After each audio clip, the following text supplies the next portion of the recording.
Débrief des bouilladors, vaisseau hyper sans cesse, 10h50. Bon, ça s'est plutôt bien passé, les bouilladors, non? Mais grave, c'était trop cool. Apparemment, je suis pas là. Je suis pas là, apparemment. Et sur les réseaux sociaux, on a eu des bons retours. Ouais, grave, super. Il y a même Urban Comics qui nous a dit un petit coucou. Urban? Ouais, Urban, il y a c'est Sorrentino trop cool, nous a en plus. liké aussi. Il y en a eu d'autres aussi. Ouais, il y a eu une bonne réaction de la Belle 119 de Run et l'autre là, Saint-Gelin. Là, Ah, c'est super j'adore, plaisir. c'est Ouais. trop bien. Et vous avez vu, il y a Sorrentino nous a même dit merci. Ah, il y a aussi en Hickman et Hickman. Urban Ponies qui a liké. Donc Hickman, c'est un peu Lickman. Ah Là, oui, ou pas Tu l'as ou pas elle est bien. Et puis merde, hein. Oh là. Qu'est-ce qu'elle a Elle aime pas Hickman, non? Ouais, je sais pas, Il y a Andrea apparemment. Sorrentino qui nous a dit merci sur Twitter aussi. Sorrentino Ouais. Sans Le déconner. mec de Gideon Falls. Ah, trop bien.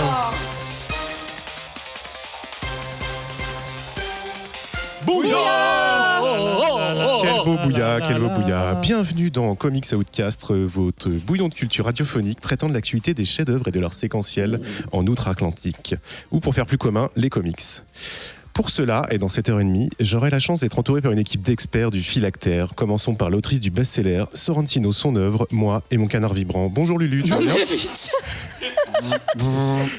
c'était Bonsoir. gratuit. Bonjour. Bonjour. Je suis troublée. C'est vrai, c'était Tant fait pour. tant de révélations sur mon intimité.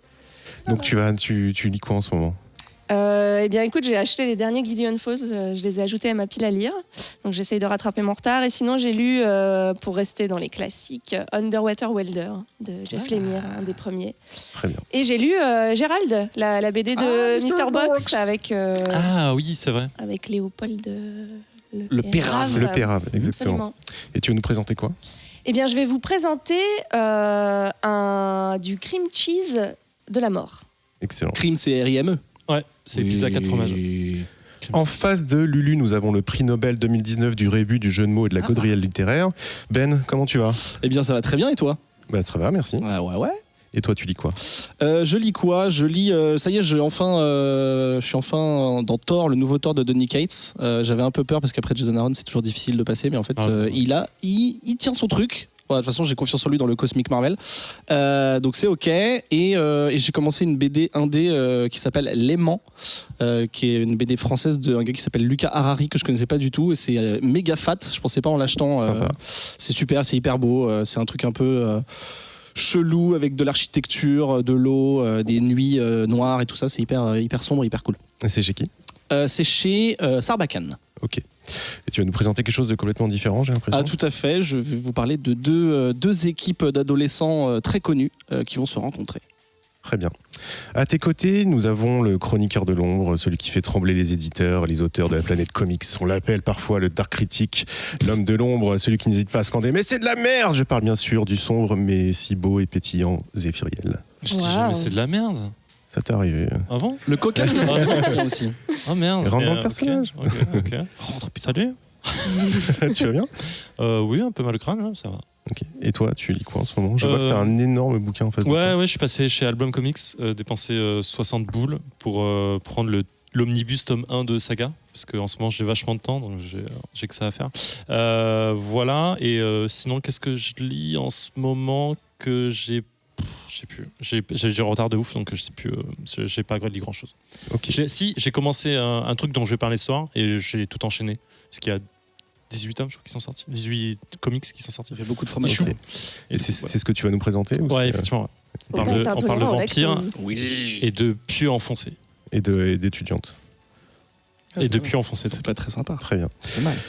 Et le dernier, mais non pas des moindres, celui sans qui ce podcast serait muet, ce qui serait quand même très disruptif mais un poil gênant, le sémillant Z2E au platine. Bonsoir. Tu vas bien? Très bien, et toi? Ça va. Très bien. Et t'as plein de petits nouveaux sons, non, il paraît? Ouais, j'ai plein de petites croustilles à mettre le long de l'épisode. Des petites croustilles. Je sais pas, on va voir. Après, c'est une question de réflexe, tu sais. À chaque fois, je me mets ça, mais en vrai, il faut quand même avoir des réflexes de ouf. Donc, on verra si j'ai les réflexes du dragon. Ah, tu me mets la pression parce que je vais réaliser celle de la prochaine. C'est On chaud. verra. Est-ce que je serai à la hauteur? On verra. Je t'apprendrai. On fait un petit bisou à Eric qui donc ne présente pas, si vous avez bien reconnu. Un gros bisou même. Et voilà, donc on va faire les 3 revues. Après, on fera un focus sur Joe Hill et Lock and Key, et on finira par la série éponyme qui vient juste de sortir sur Netflix, Lock and Key. Ah, on dit éponyme pour une série maintenant. Eh ben oui, parce que c'est c'est éponyme. Ouais. Mon petit ponyme. Mon petit ponyme. Comics Outcast 136, c'est parti.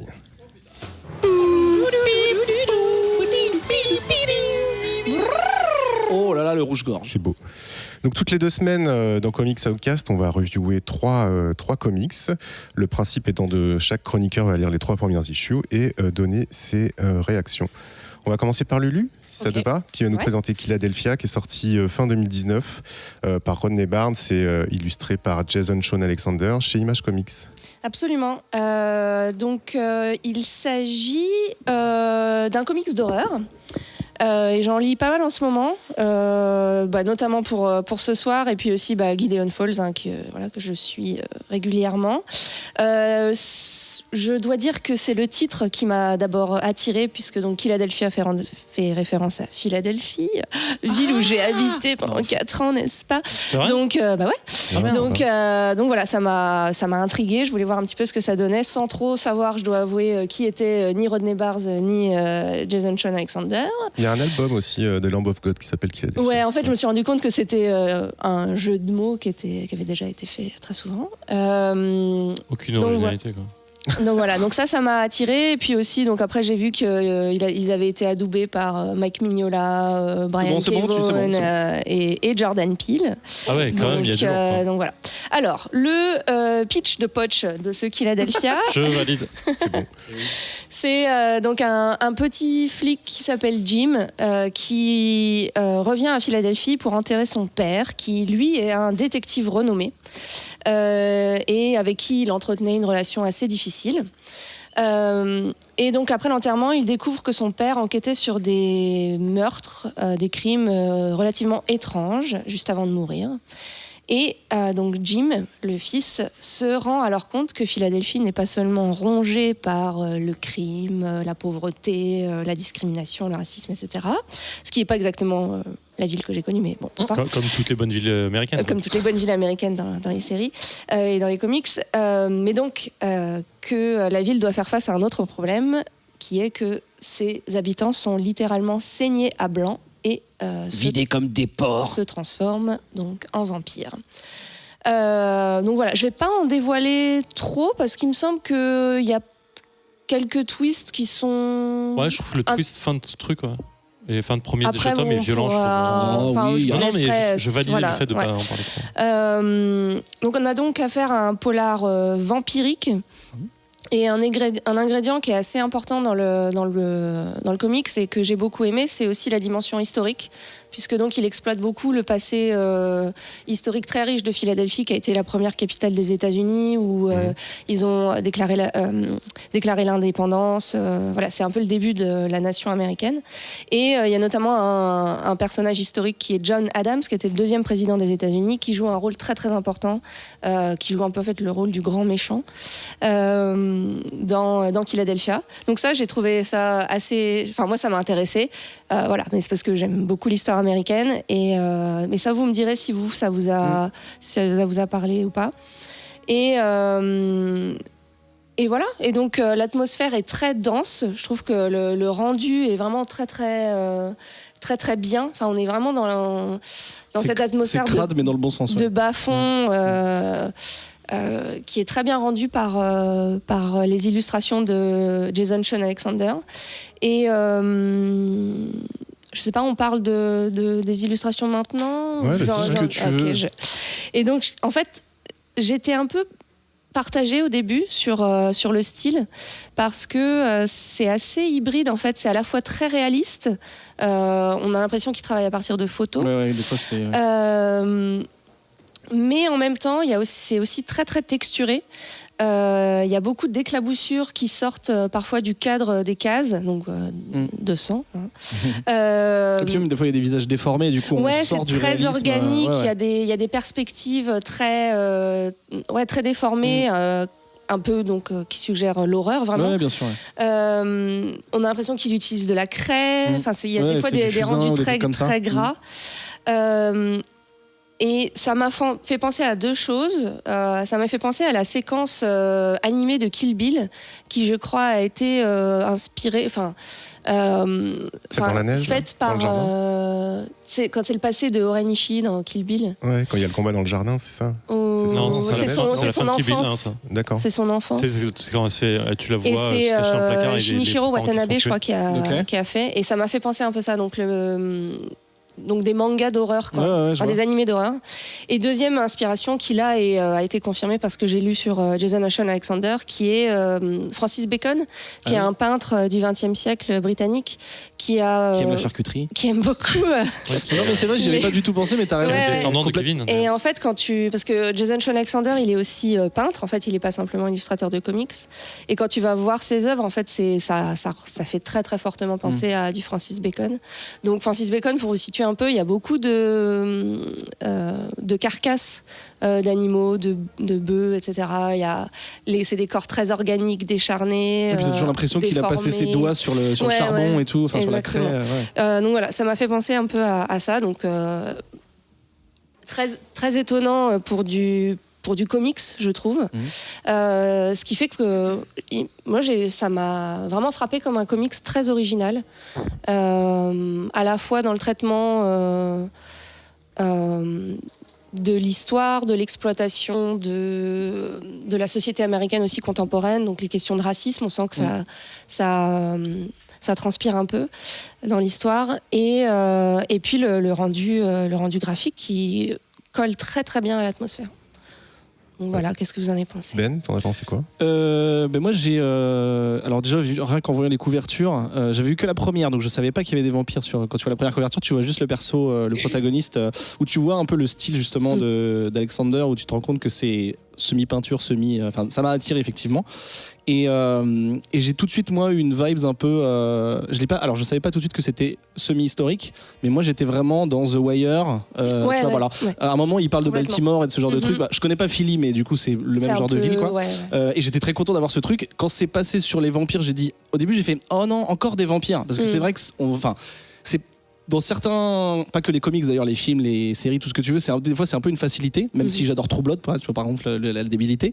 Donc au début j'ai dit oh, vous auriez pas pu faire autre chose que des vampires, et au final je trouve que c'est une bonne analogie. Je reparle de True Blood, où la série, parce que j'ai pas lu les bouquins, où ils font l'analogie entre les vampires, le fait qu'ils vivent depuis longtemps, et le fait que c'est une race supérieure d'une certaine manière, et que souvent c'est les petites gens qui se font manipuler. Il y a tout ce côté classe sociale versus les vampires. Il y a une analogie, puis avec le temps qui passe, j'étais pas trop dans le côté historique parce que je connais pas assez, mais ça m'intéresse du coup peut-être d'en discuter avec toi après pour avoir des infos. C'était vraiment plus ce côté social et ce côté street un peu. Avec les personnages qui sont tous cabossés et tous à fleur de peau, donc ça j'ai vraiment trouvé ça super. J'ai trouvé que c'était un petit peu confus au départ de comprendre. Bon, alors c'est toujours quand t'as un comics aussi dense que ça, c'est toujours tu vois plein de prénoms, tu fais ah putain, au final page après page tu t'y retrouves. J'ai trouvé que c'était très dense juste sur l'écriture, mais c'est très très bien écrit, et donc du coup je me suis laissé prendre au truc, et je me suis rendu compte qu'en fait ça coulait tout seul, et que je me surprenais à aimer certains persos, en détester d'autres, etc. Donc au niveau de l'histoire, au final le côté facilité vampire à dégager, j'ai trouvé ça vraiment super, surtout que en fait, c'est marrant, je saurais pas dire si c'est plus un truc de vampire, plus un truc historique, ou plus un truc de polar noir, tu vois. D'ailleurs, pardon, mais ça m'a fait penser à Criminal, et toi qui détestes ça, j'ai rigolé. Et au niveau graphique, super belle claque. En fait, je savais pas, c'est en recherchant que j'ai le titre, enfin l'artiste, il a bossé sur Frostbite, dont on a déjà parlé dans l'émission, et sur Spawn, et ça m'a fait penser à certaines covers, des vieilles covers des années 90 de Spawn, où c'est justement la peinture un peu dégueulasse, où on a l'impression qu'il y a de l'eau qui a coulé dessus. Donc voilà, je vais pas redire ce que tu as dit, c'est assez puissant et c'est très dense. Je trouve ça magnifique. Il y a des trucs dont on n'a pas parlé, dont j'aimerais bien parler, mais si vous voulez qu'on spoil pas, on spoil pas. Mais voilà, il y a différents niveaux de lecture. Il y a ce côté enquête, le côté fantastique, le côté relations humaines et famille et tout ça, et le côté social très très riche et très séduisant. Et toi, Zef, alors Moi, j'ai bien kiffé. L'auteur aussi a bossé sur 30 jours de nuit, je crois. Sur la suite de 30 jours de nuit, en tout cas, pas le premier comics qui était de Temple Smith. Mais du coup, on retrouve un peu, effectivement, sur le côté vampire, cette déformation de visage des corps qui sont assez cool. Visuellement, je suis assez fan. Alors, au début, j'ai eu un peu de mal, parce qu'il a quand même un trait particulier, mais... En fait, j'ai eu une tendance changeante sur les trois premiers. En fait, au début, j'étais très content du côté film noir, un peu la narration qui passe vachement par la pensée du personnage et le reste. Donc j'aimais bien ce côté un peu enquête qui découle. Le mec qui trouve le journal de son père, qui commence à lire un peu dedans. T'as une double narration avec son père du coup qui racontait à travers son journal et tout. Ça c'est cool. Et en fait qu'effectivement un peu comme Ben, j'étais un peu surpris de voir que ça finissait sur des vampires. Ok, ce qui est d'autant plus cool pour moi en tout cas. Donc j'ai été happé dans le truc. Et j'aime bien cette forme de société vampirique qui donne derrière, qui est un peu sans vouloir du coup spoiler, mais bon, qui a, je trouve, assez bien faite dans l'idée et qui prend son sens dans l'histoire et dans l'histoire du comics et finalement dans l'histoire américaine. Je trouve ça assez cool. Et visuellement, ouais, comme je disais, c'est assez violent pour être super attirant et pas trop, à mon sens. Pour pas dégoûter, pour pas juste de dire voilà, on a des patterns de sang dans tous les sens et c'est cool. Donc non, c'est une belle surprise, un peu trop dense en termes de narration, parce que parfois t'as l'impression qu'ils disent juste des trucs pour dire remplir des cases et je trouve ça un peu chiant, mais c'est perso quoi. Moi je trouve que ça enrichit les persos, mais effectivement mais parfois en fait tu comprends très vite par la scène ou par l'histoire par où ça doit aller en fait, et parfois il y a un peu trop de verbes pour moi, pour moi en tout cas, mais c'est pas grave. Effectivement, c'est un peu comme dans The Wire où il y a beaucoup en fait de dialogue, beaucoup de dialogue. C'est pas grave, parfois moi ça me gêne de voir juste de tourner la page et dire putain, il y a beaucoup à lire. J'ai passé 20 minutes encore à lire la page. Je suis d'accord avec toi. Après je pense assez long à lire. Ça dépend comment tu prends le truc, et je pense que c'est pour ça qu'on est différent là-dessus. C'est que par exemple, moi ce truc là en particulier, c'est au cas par cas, mais ce cas particulier, je me suis attaché au perso, le fils, le père et la médecin légiste, je me souviens plus son prénom, les humains quoi du coup. Et en fait la relation père-fils pour moi elle m'a intéressé dès le départ, et du coup il y a ça déjà, donc ça enrichit le perso, le jeune fils là, et le voir confronté à des forces supérieures, parce qu'au final les vampires c'est la force ultime quoi, c'est la chaîne alimentaire, ils sont tout au-dessus, tout en haut, voilà. Tu vois le jeu d'Odeline de la tête, mais tu vois ce que je veux dire. Et du coup, avoir un perso normal comme ça, qui est un peu fragile, confronté à une force de la nature, j'aime bien avoir des petits détails sur ce qu'il pense, sur ce qu'il dit, même si c'est des redites ou même si ça paraît exagéré. J'aime bien savoir ce qui se passe dans sa tête, quoi. Même si on a compris, tu vois. En fait, ce que je veux dire, c'est que je trouve dans l'histoire, ça découle un peu par moment sur certaines portions. Et juste expliquer ce qui se passe ou comme ça. Enfin, c'est perso, mais voilà. C'est pas, il fallait dire un truc négatif, je l'ai dit. Non, mais c'est très bien. C'est à conseiller de ouf en fait. Et même la société vampirique. En fait, j'insiste dessus parce que je l'ai trouvé super intéressante dans son approche. Contrairement à plein de trucs comme ça. En fait, il y a plein de séries, plein de bouquins, plein de trucs qui essayent de recréer une société vampirique qui existe depuis des millénaires et machin et tout, et qui fonctionne plus ou moins bien suivant les trucs et qui sont bien intégrés dans leur propre histoire. Et je trouve que là, c'est inventif, ça part bien en fait. Et c'est une belle nouvelle création là-dedans en fait. Voilà. Lulu, tu voulais rajouter quelque chose? Oui, donc il y a déjà 6 issues qui sont prévues. Le TPB, dont la sortie est annoncée déjà pour juin. Donc c'est aussi une série qui est maîtrisée et qui ça part et puis on va voir où ça va. Je pense qu'ils savent. C'est fini à la fin. En fait. C'est la partie 1. D'accord. Parce que tu sais, le sous-titre, c'est Sins of the Father. C'est ça. C'est le premier arc. Quoi. Voilà, je pense que c'est le premier arc. Et tu sais si le TPB il est en format normal, parce que moi j'aimerais bien un format oversize pour un truc comme ça justement. Ça, je sais pas. Tu vois, c'est le genre de créa, enfin d'art, on va dire, où ça me fait chier d'avoir le collage au milieu. J'ai envie d'avoir des doubles pages. C'est Image. Ouais, c'est Image. J'ai pas. Ouais, je sais pas. Là, on en est à 3 issues, c'est ça? Ouais. Sorti. Ouais. Ok. Juste une petite question, toi qui as vécu à Philadelphia, tu t'as reconnu les lieux? C'est la question que je me pose. Très bonne question. C'est la question que je lui ai posée au tout début. Bravo. Je l'ai pas entendu. Sérieux? Non, c'est vrai. Non, je voulais la poser. Ah non, je croyais que tu l'avais posée. Je me suis retenu de la poser tout de suite. Bien, bravo. Oui, du coup, alors?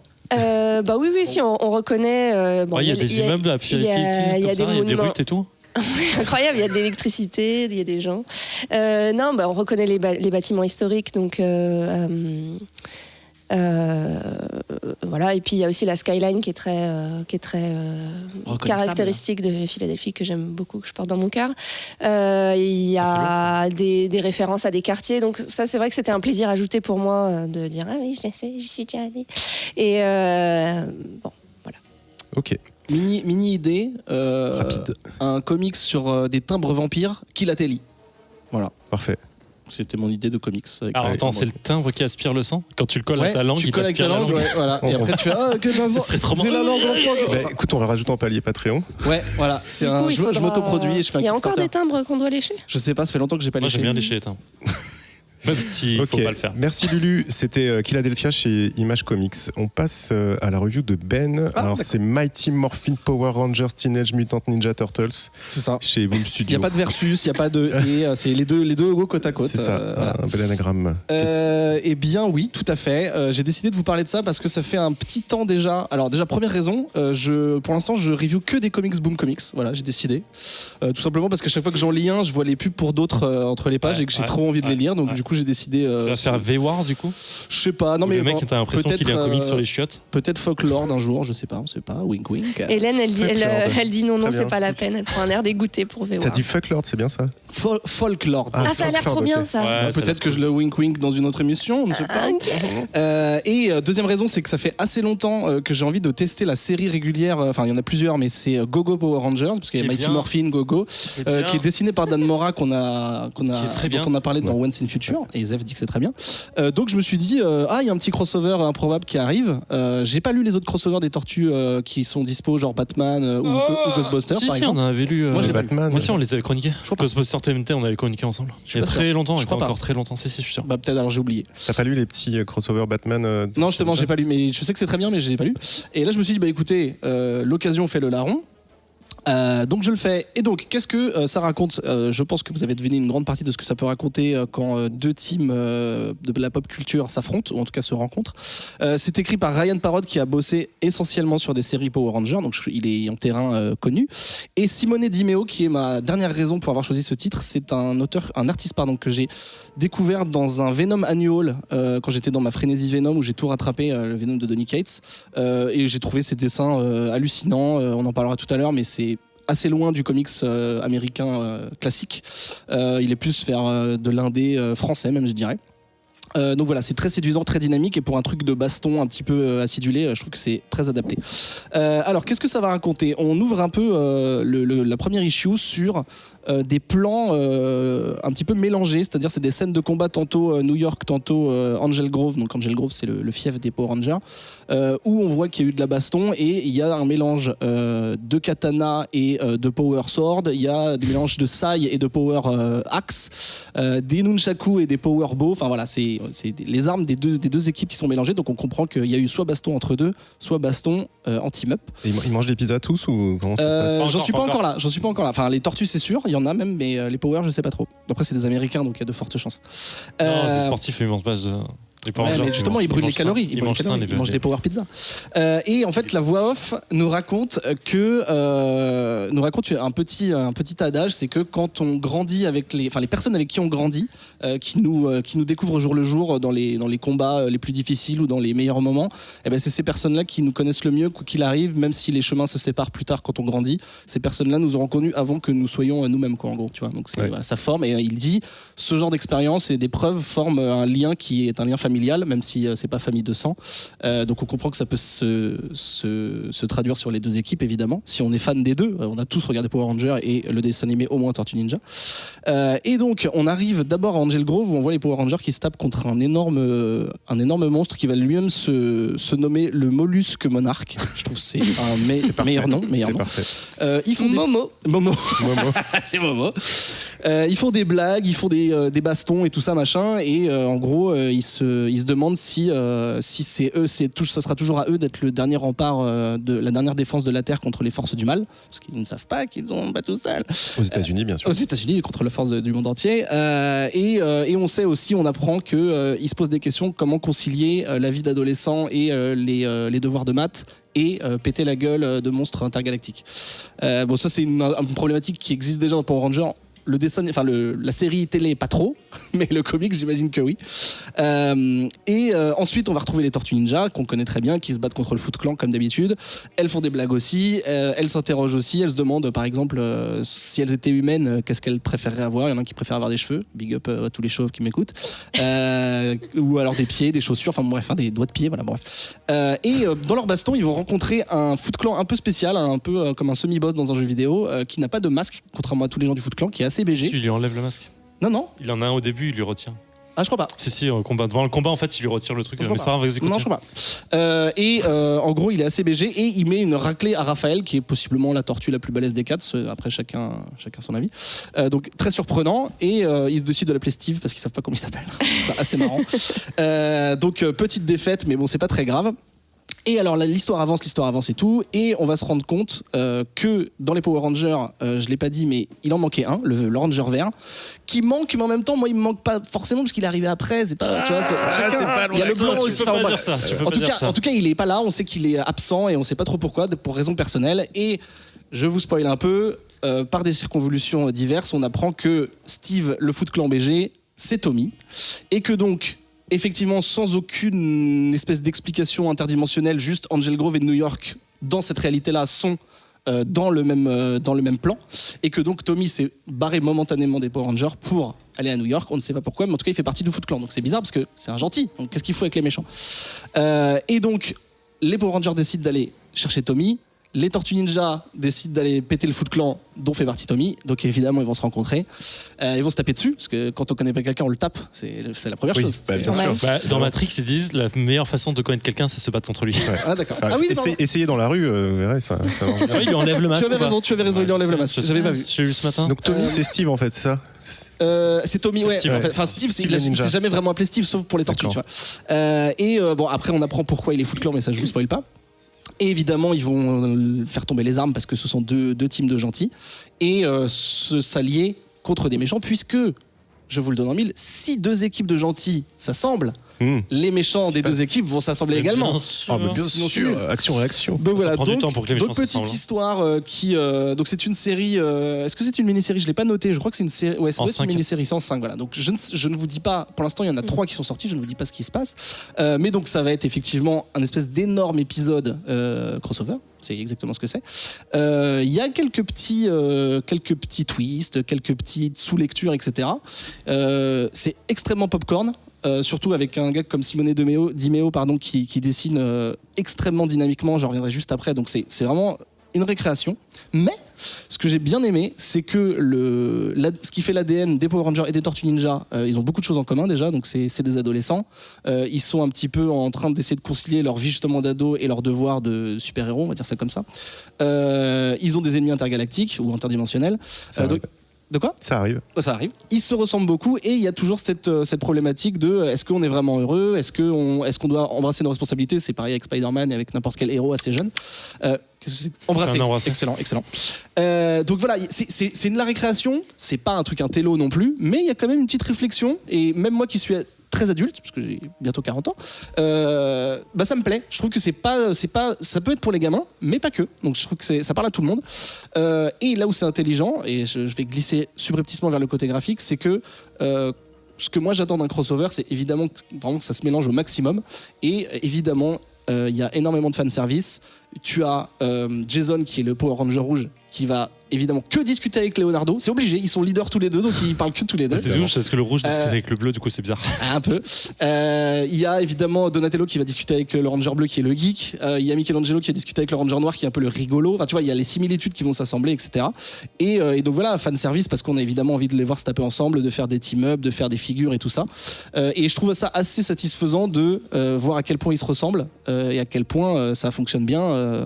Je pense, même si j'ai pas lu les autres, je pense que c'est beaucoup moins improbable que Batman Tortue Ninja.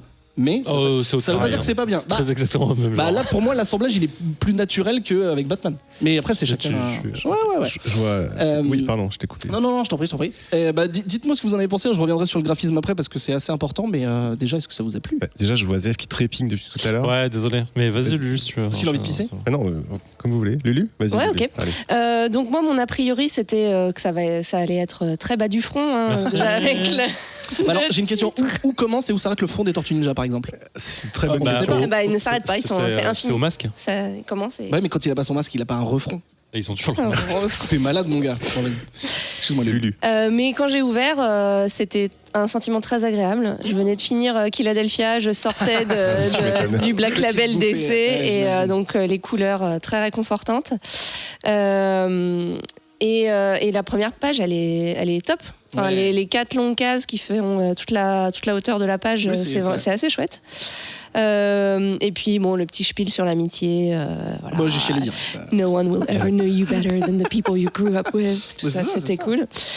Donc classique, mais quali quoi. Enfin voilà, c'est mon sentiment général. C'est très rigoule. Enfin, on se marre bien, quoi. Rigoule. Rigoule. Ça m'a mis. Oui, il y a des petites blagues. Ouais, il y a pas mal de blagues. C'est hyper dynamique. Franchement, ça m'a mis la banane. J'ai rigolé en le lisant.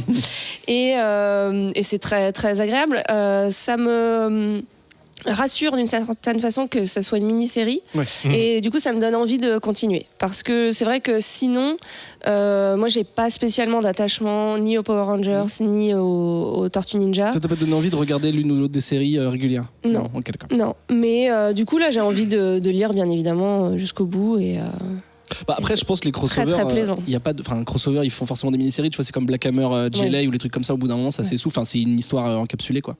Seth, ton message d'amour. Ouais, je confirme que les crossovers, c'est souvent des mini-séries, mais on est au tome 3 de Batman TNMT, par exemple. Mais c'est pas vraiment un crossover. Je l'ai dit juste Si, ce sont des 3 crossovers. Je sais pas trop. Si, EW d'un côté et DC de l'autre. Je sais pas. Ah ouais, tu crois? Je sais pas. Ah, c'est peut-être une série régulière en 3 alors du coup. Donc Zef, ton avis. Ça défonce fort, hein, très fort, très très fort, vraiment bien. Alors, je suis à la base assez fan des Power Rangers parce que même si je lis pas tous les comics, mais j'adore ça. Et en fait, ça me faisait très plaisir de lire une comics sur les Power Rangers qui matchait plutôt pas mal. 2, que ce soit la première équipe de Power Rangers, c'est encore mieux. Parce que ça, par rapport à quoi? Parce qu'il y en a plein d'autres. Ah, d'accord. Et les costumes sont de pire en pire après. Il y en a des centaines. Il y a les Power Rangers tout. Ouais, bah après, si tu pars dans les Sentai japonaises, c'est fois mille. Samouraï et tout. Ouais. Non, mais ils ont tout inspiré en fait. Il y a vraiment des Enfin, ils ont pris des japonais. Oui, c'est les Sentai japonais. Mais ce que j'ai à Power Rangers, il y a des dizaines et des dizaines d'équipes de Power Rangers aujourd'hui. D'accord.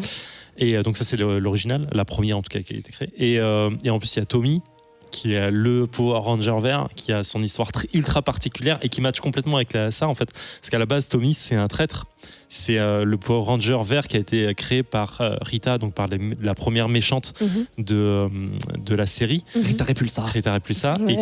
Et qui l'a créé pour combattre les Power Rangers. Donc au début, il se bastonne la gueule. Et puis après, il se rend compte qu'en fait, c'est un gentil aussi et qu'il va se battre avec eux. Et donc, le voir partir en mode traître chez le Foot Clan, c'est ouf. C'est trop cool en vrai. Tu fais, mais bien sûr, il fait forcément ça parce qu'il a un truc derrière, j'en suis sûr. Et donc voilà.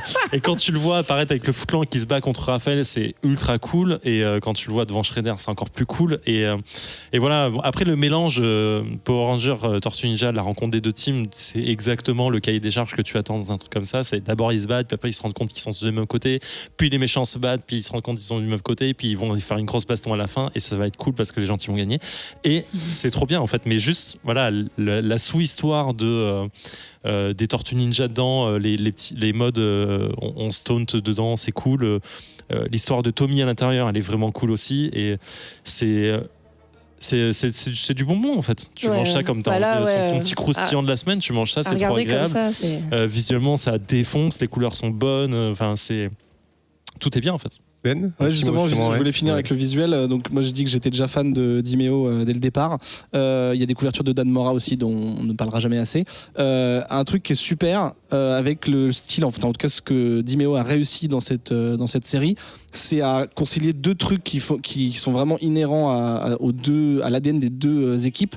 C'est des pages de posing où en fait ils débarquent sur la scène de combat, ils font des figures gymnastiques ou quoi, des trucs comme ça, les tortues elles ont leurs armes, elles font des grands écarts, des trucs comme ça, donc ça c'est des posings où c'est assez statique mais avec son style assez fuyant et des fois il s'est déformé par le dynamisme et le mouvement, ça fonctionne et donc il arrive à coupler le posing ultra cinématographique et ultra américain, enfin même un peu manga d'ailleurs parce que des fois ça tire un peu vers le manga et les scènes de baston où tu comprends ce qui se passe, c'est lisible et en même temps ça va très vite. Voilà, il a réussi un peu cette espèce de tour de force de mélanger ça et c'est très agréable à lire et je pense que le côté popcorn dont on parle depuis tout à l'heure dépend vachement de ce truc-là. Donc allez-y, foncez. C'est un trait qui est pas académique, on va dire, c'est pas du comics américain pur. Je l'ai dit tout à l'heure, ça m'a même fait penser un peu à Mickaël sans la ville, je sais pas si vous connaissez, c'est un indé français qui fait des trucs très étirés, très dynamiques, parfois déformés, il pète les perspectives. au profit de l'action et ça fonctionne très très bien. Je sais pas, je vous spoil, c'est pas encore arrivé à l'issue 3, mais j'espère qu'il va y avoir un Megazord. Ok, donc on recommanderait à nos patronautes comme Matt Si, il y a un Megazord Satonaka. 3 est sorti. Ah bah ok. On recommande à nos patronautes Matt Satonaka, Ah bah Perchak, Ben Folston, Lionel et Fanny. Ouais, faut les citer. Ok. Tout le Ça me monde va. les recommande. Ah oui, non, Ah il faut oui, lire. mais bien Faut sûr, absolument surtout lire que c'est une ça. mini-série donc. Ouais, ouais. Et Ok. surtout, ce qui est cool, c'est en fait quand tu prends un truc qui existe en série et que tu le sors en comics derrière, en comics, tu te permets de faire des trucs que tu peux pas avoir à la télé parce que c'est pas réalisable, parce que c'est trop difficile ou pas machin. Et alors, en vrai, là, du coup, tu vois vraiment, enfin, tu le disais sur les pauses et les combats. En fait, les combats, là, sont ultra bien parce que c'est pas du combat de Sentai que tu vois, c'est pas du combat de Tortue Ninja normal. Enfin, ça prend pas longtemps et ça est plein la gueule. C'est trop bien. Bon, Voilà. ok. 3 issues, c'est ça, déjà sorti 3 sur issues Sopar, ouais. sur 5 et je vous conseille Sur 5, si vous achetez ça en issue, je vous conseille les variantes, alors je sais plus le nom, je me demande si c'est pas Dimeo. Et en fait ils ont repris un truc qui existe dans la série régulière Power Ranger, c'est un Power Ranger en gros plan qui tient son casque devant lui. Et là en fait ils ont fait la même chose, le casque Power Ranger mais tenu par une tortue et c'est très très beau. Pourquoi ce serait le cas? C'est bizarre. Quoi? Voilà. Ok, compris. merci Ben. Donc, Oh, bah, je vous en c'était, supplie, écoutez, ça me fait plaisir. Je vous en supplie. Le crossover Power Ranger et C'est chez Boom, je l'ai pas dit, je C'est sais chez pas Boom. trop chez qui ça Ouais. va débarquer en France.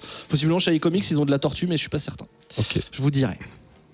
merci. Zef, Ouais. tu vas nous présenter Buffy the Vampire Slayer et The Hellsmouth. Buffy contre les vampires, Chez Boom aussi. exactement. C'est voilà, vous connaissez, vous avez vu tout le monde a regardé M6, bah voilà, c'est la série. En fait, c'est la série créée par Joss Whedon, qui est reprise par Boom Studio aux États-Unis et Panini Comics en France, dont le premier tome est sorti. C'est écrit par Jordi Belair, que je ne savais pas, qui faisait des scénarios en plus d'être illustrateur. Bah c'est le prince. Ouais, exactement. Très bien, C'est exactement lui. excellent. C'est ça, c'est Et Ça, c'est c'est la dessiné princesse de Bel-Air. par Dan Mora. On a parlé une fois ou deux, je crois, ici. Waouh. Un peu, c'est un petit gars, ouais, C'est un gars petit pas gars trop qui mauvais. dessine plutôt pas mal. Alors Dan Mora fait pas toute la série. Et je crois qu'il a fait que le premier tome. Et après, ça a changé. Et j'ai plus l'illustrateur, mais ça a complètement changé. Du coup, ça change un peu le style. Mais le futur, enfin l'autre illustrateur est plutôt bien aussi. Alors c'est pas Hellsmouth. Hellsmouth, c'est la. En fait, si c'est Hellsmouth, c'est le premier arc de Buffy. Parce qu'après, ça se transforme à la fin de ce tome-là en comics event série avec Angel. Donc il y a sa série régulière aussi chez Boom Studio et ça fait un crossover de 6 numéros dont le prélude. Et alors que Buffy continue en même temps chez Boom Studio. J'ai été clair ou pas? Ouais, en fait, Ouais. c'est un Hellsmouth, c'est un arc qui vient commence au s'interposer qu'un tome 1, crossover voilà, aussi. qui commence au tome 1, qui explose à la fin du tome 6, de l'épisode 6, donc à la D'accord. fin du tome 1, et qui dure 5 issues plus 1 pour le prélude, et ensuite ça continue en même temps la série régulière de Buffy continue. Et Angel aussi. Oh, je sais pas, je lis pas Angel, c'est de la merde. Ok. Et, Ah là là, Alors, j'avais bien dit qu'il la disait. Ah, j'aime pas Angel, j'y peux rien, T'es jaloux, t'es jaloux. Bah non, T'es je jaloux. vais faire Spike. Il faudrait une série Spike par ailleurs. Donc voilà, qu'est-ce que Buffy contre les vampires, le comics créé par Joss Whedon, écrit par Belair et dessiné par Mora. En fait, c'est le reboot complet de ce qu'on a pu voir en série et lire en comics dans les années 90. Alors j'avais lu vite fait du comics dans les années 90 de Buffy, qui était bien, mais c'était la suite, ce qui était considéré comme la saison 7 ou 8, je sais plus. 9 je crois. Ouais, un Ça truc va comme jusqu'à ça. la 8 en télé. Bah voilà, alors saison Ou 9. je sais plus. Bon, en tout cas, bref, par là. Bon bref, en tout cas. Et là en fait ça reprend complètement depuis le début. Donc on suit Buffy qui, pour ceux qui ne connaissent pas, est une tueuse.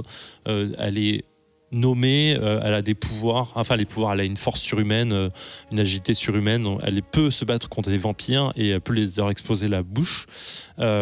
Et du coup, non mais que la c'est- bouche. Que la bouche. Que la bouche. C'est là où ils ont les dents. C'est là où ils Bien ont les sûr, dents, bien il me sûr, semble. bien sûr. Et du coup, c'est la Slayer et c'est comme ça. Et en toutes les villes des États-Unis, grosso modo, il y a une Slayer et ce qu'ils appellent un Watcher. Ah, c'est par ville?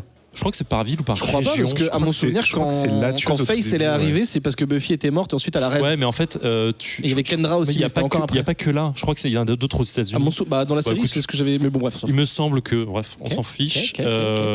Mais effectivement, voilà, tu le dis très bien, quand le Slayer meurt, un autre reprend sa place et ainsi de suite. Parce que tout le monde doit pouvoir protéger les genres humains des méchants, démons et vampires. bien sûr. méchants. Et donc Buffy, voilà, c'est la première Slayer. Donc c'est une adolescente qui va au lycée, qui commence de début du comics en vendant du poisson frit dans une petite truc de poisson frit à la C'est un con, truc là. que de thon. C'est trop bizarre. Ouais. C'est que du thon. C'est le C'est poulet de la mer. C'est ça. C'est exactement c'est ce qu'ils disent en plus. C'est écrit le poulet de la mer. Donc voilà, elle prend sa pause, elle défonce un vampire, donc tu comprends très vite où ça mène. Et donc c'est vraiment le début du truc, c'est là où elle va commencer à rencontrer ses amis, donc Xander et Willow. Elle va prendre ses marques avec Giles, qui est son watcher, qui est aussi le bibliothécaire du lycée. Et en fait... Le mec du CDI. Ouais, Putain, moi quand j'étais au lycée, j'étais pas pote avec les mecs du CDI comme ça. Bah parce que t'étais pas chasseur de vampires. Ah putain, ça. Ça, mon gars. Et donc du coup voilà, en fait tu vas suivre son truc. Enfin, je sais même pas raconter l'histoire en fait. J'ai pas envie de raconter l'histoire parce qu'en fait, en vrai, elle chasse des vampires. Il va avoir ce que la série, tout le monde a vu dans la série va arriver, c'est-à-dire que Spike et c'est pas Cruella, c'est Drusilla. Cordelia. pardon, Ah non, Drusilla. Drusilla, Il y a beaucoup de qui haine, vont là. arriver. Et en fait, tous les personnages qu'on a connus dans la série sont là. En fait, c'est vraiment un reboot complet de la série. Et ça défonce. Enfin, pour moi, en tout cas. Moi, j'ai kiffé bien ma mère parce que j'aime bien Noël. Buffy à la base. Buffy de Noël. Le mère Noël, non. Ouais, Buffy. Non, Ok. je l'ai pas. Buffy Noël, je l'ai pas. Et donc, en fait, voilà. Donc, va se mettre en place. Alors, sur les 3 premiers, on le voit pas vraiment, mais on va se mettre en place l'event de Hellmouth, qui est déclenché par Drusilla et par Spike au fur et à mesure. Et en fait, voilà, t'as juste ce côté. Popcorn, Buffy, tueuse de vampires, avec tous les personnages qui l'entourent. Ce qu'il y a de bien, j'ai plus un très bon souvenir de la série, mais ce qui est assez cool, c'est que on va très vite dans le côté fantastique du truc. C'est-à-dire qu'il y a Willow qui va vite se rendre compte qu'elle a juste des capacités hors du commun. Xander qui va lui arriver un truc qui va changer un peu sa personnalité aussi. Il va plus pas juste être le mec qui fait des blagues et qui est marrant, il va avoir vraiment un arc à lui, ou un semi-arc en fait dans la série. Et donc c'est du Buffy pur et dur en fait. Enfin, je sais pas comment résumer ça. Entre je te vois dodiner la tête. Non, c'est pas. En fait, c'est ce que moi j'aurais dit. Enfin, je vais semi-contredire ce que tu as dit parce que pour moi, c'est un reboot. Enfin, en tout cas, ils ont repris l'histoire du début, oui. Mais dès le départ, il y a des trucs qui n'apparaissent que loin dans la série Oui, voilà, de base. c'est pour ça que je dis ça va très vite en fait dans le terme. Oui, ils non, prennent mais le parti de dire tout est très vite. Enfin, je prends le cas de Willow et de Xander par exemple. En fait, il se passe très vite des trucs qui arrivent que saison 7 ou 8. Je sais plus. Ouais, mais justement, là où c'est. Enfin, tu vois, si c'est un monstre qui arrive et tout, ça, je m'en fous. Ou un arc, enfin, ou une intrigue, ça, c'est pas grave. Mais c'est surtout dans la caractérisation des personnages. Par exemple, alors je dis pas qu'il faut que ce soit comme dans la série. Tu vois, si tu fais un truc, autant changer, je suis d'accord. Mais ce que je trouvais intéressant dans la série télé, c'est que les persos, donc notamment Willow et Alex, sont des persos au début, vraiment, c'est des humains lambda. Qui ont du potentiel, mais c'est aux côtés de Buffy, de Giles et des autres qui vont se révéler non seulement en force et en tactique, enfin en termes d'action, mais aussi en personnalité. Ils sont vraiment introvertis. Et moi, ça m'a surpris du coup de voir par exemple que Willow, elle est déjà en couple, donc elle est gay, elle est déjà en couple devant tout le monde. Donc évidemment, c'est un truc qui est plus de notre ère, de notre temps à nous, qu'à l'époque de quand Buffy est sortie. Donc c'est très bien. Mais du coup, ça m'a surpris parce que je me suis dit, ok, c'est le perso que je connais et que j'aime, etc. Mais c'est une autre version. Donc pour moi, c'est ça, c'est un genre de soft reboot, ce qui est pas, c'est pas négatif, mais c'est juste que si vous vous dites, ok, j'ai la série télé, ça va être exactement ça, c'est pas le cas, mais dans le bon sens. C'est-à-dire que Oui, bien sûr. ils ont fait un parti pris d'avancer, ou en tout cas de donner des caractéristiques au perso qui n'arrivent que très tard ou pas, qui n'arrivent jamais dans la série. Et là où je trouve que c'est un peu dommage, c'est que du coup, quand il arrive des trucs surnaturels, ils sont limite pas surpris. Il y a même un moment où, alors je vais pas spoiler, mais il y a un monstre qui arrive, et en fait, pendant toutes les pages d'avant qui correspondent à plusieurs issues, Alex, il est chez lui à se morfondre où personne veut sortir en boîte le soir. Et d'un coup, il arrive, il est habillé en guerrier. On dirait Bruce, comment il s'appelle, Bruce Campbell dans Evil Dead, avec une tronçonneuse. Enfin, il a pas de tronçonneuse, mais bref. Belle. Du coup, il y a un truc. J'ai pas Après, trop ça va compris à trop quel vite, en moment fait, en termes de- en fait, en gros, il y a pas trop d'exposition. Alors peut-être qu'ils se sont dit c'est les fans de la série donc pas besoin, mais quand tu connais Ouais. pas la série, bah c'est dommage. Et ben justement, parce que moi je suis allergique à la série, parce qu'en fait je l'ai pas regardée quand Ok. elle est passée, donc je l'ai regardée après, et du coup elle a pris un coup de vieux, un coup de kitsch. Moi j'aime j'aime bien. hallucinant, quoi. bien. J'aime bien. Et du coup je suis un peu allergique à ça, et pourtant on a essayé de me montrer des bons épisodes, j'ai apprécié un peu, mais je suis un peu réfractaire. Mais je suis sûr que c'est une super, c'est une super histoire, Buffy. Est-ce que du coup, moi je pourrais me mettre au BD et vraiment apprécier cet univers? Moi, je pense que oui. En fait, c'est justement. Enfin, je comprends ta surprise là-dedans. Et moi, j'ai vu. Enfin, ce qui me faisait peur. Alors, ce qui m'a attiré à la base sur le truc, c'est les couves. Tu vois, les coups des issues, je les trouvais ultra cool et ça me donnait envie de le lire. Et en fait, j'étais agréablement surpris de la rapidité en fait des choses et de me dire, j'ai pas envie qu'une issue me montre le freak of the week et comment on le combat et puis comment on avance là-dedans. En fait, l'histoire elle prend sens très vite. Il y a beaucoup de choses qui s'installent et ils ont besoin d'installer en fait des poncifs très rapidement dans les premiers issues pour mettre en place le premier event. En fait, c'est pas tant les events qui s'enchaînent qui me dérangent, c'est pas le cas. Mais c'est bien, tant mieux si ça va vite. C'est vraiment de dire, ok, ce perso-là, il grandit pas naturellement dans sa tête. Je veux dire, en fait, c'est direct. Ce manque d'exposition, je vois ce que tu veux dire. C'est ça, mais effectivement, je pense qu'il y a aussi ce côté tout le monde connaît, et donc en fait, on veut aller vite sur ça. Pour le coup, tu vois, c'est peut-être parce que moi j'ai la référence. Si Ketrus a pas vu la série, peut-être qu'il verra pas le truc. Peut-être que ça va choquera moins. Parce qu'il y avait quand même à l'époque, il y avait des formats télé qui faisaient allonger et tirer les séries. Mais par contre, là où toi, c'est bien de lire le comics, c'est que tu loupes rien, c'est qu'ils ont. Par contre, ils retranscrivent vraiment, pour moi, ce qui fait l'ADN de Buffy, c'est-à-dire évidemment du fantastique et du fun, mais c'est marrant, c'est la même problématique qu'avec les Tortues Ninja et les Power Rangers. C'est je suis une ado et comment je concilie mes trucs d'ado. Et tu vois, Buffy, elle se dit putain, je suis la tueuse, ok, mais en fait, j'ai pas de life, j'ai pas de vie sociale. Si je sors avec un gars, je dois aller tuer des vampires. Enfin, c'est vraiment cette problématique. Et quand t'es ado et que tu mates ça, mais t'es un ouf. Il y a surtout la problématique, gérer sa mère qui a un nouveau copain. Non, mais c'est con, mais ça paraît. Non, bien sûr. Ça rentre en fait dans toute sa façon de penser les choses et surtout son caractère et comment elle va réagir à certains trucs à côté, et je trouve ça super intéressant et voilà. Après le graphisme, vas-y, dis-moi ton avis avant. Non, mais j'ai pas grand chose à rajouter, je suis à peu près d'accord avec vous, à ceci près que moi j'ai pas regardé la série non plus quand elle passait sur M6 parce que M6 ne marchait pas chez mes parents. Ça marchait pas. C'est pas la même époque de ma vie. Ils sont tous sur Amazon Prime si tu veux, c'est pas pour leur faire de la pub, mais d'accord, voilà. J'y jetterai peut-être un coup d'œil, mais ce que j'ai bien aimé, c'est qu'on retrouve exactement les traits des acteurs et des actrices. Donc là, c'est vrai que j'ai pas regardé, mais je connaissais quand même. Donc ça, c'est assez sympa et c'est bien fait. C'est pas uncanny, quoi. Enfin, voilà. Oui, c'est pas décalqué, quoi. Voilà. Il y a pas d'impression photographique justement, et c'est assez balèze. L'impression moi que j'avais de la série à l'époque, c'est que c'était un peu dark et torturé, donc c'était teenager, mais faut que t'avances dans les saisons en fait. Au tout début, tu vois. Okay. En fait, je me rendais pas compte. C'est comme Harry Potter un peu. Ça, enfin. Harry Potter au début c'est méga gamin et plus t'avances plus c'est dark. C'est un peu pareil. D'accord. Voilà.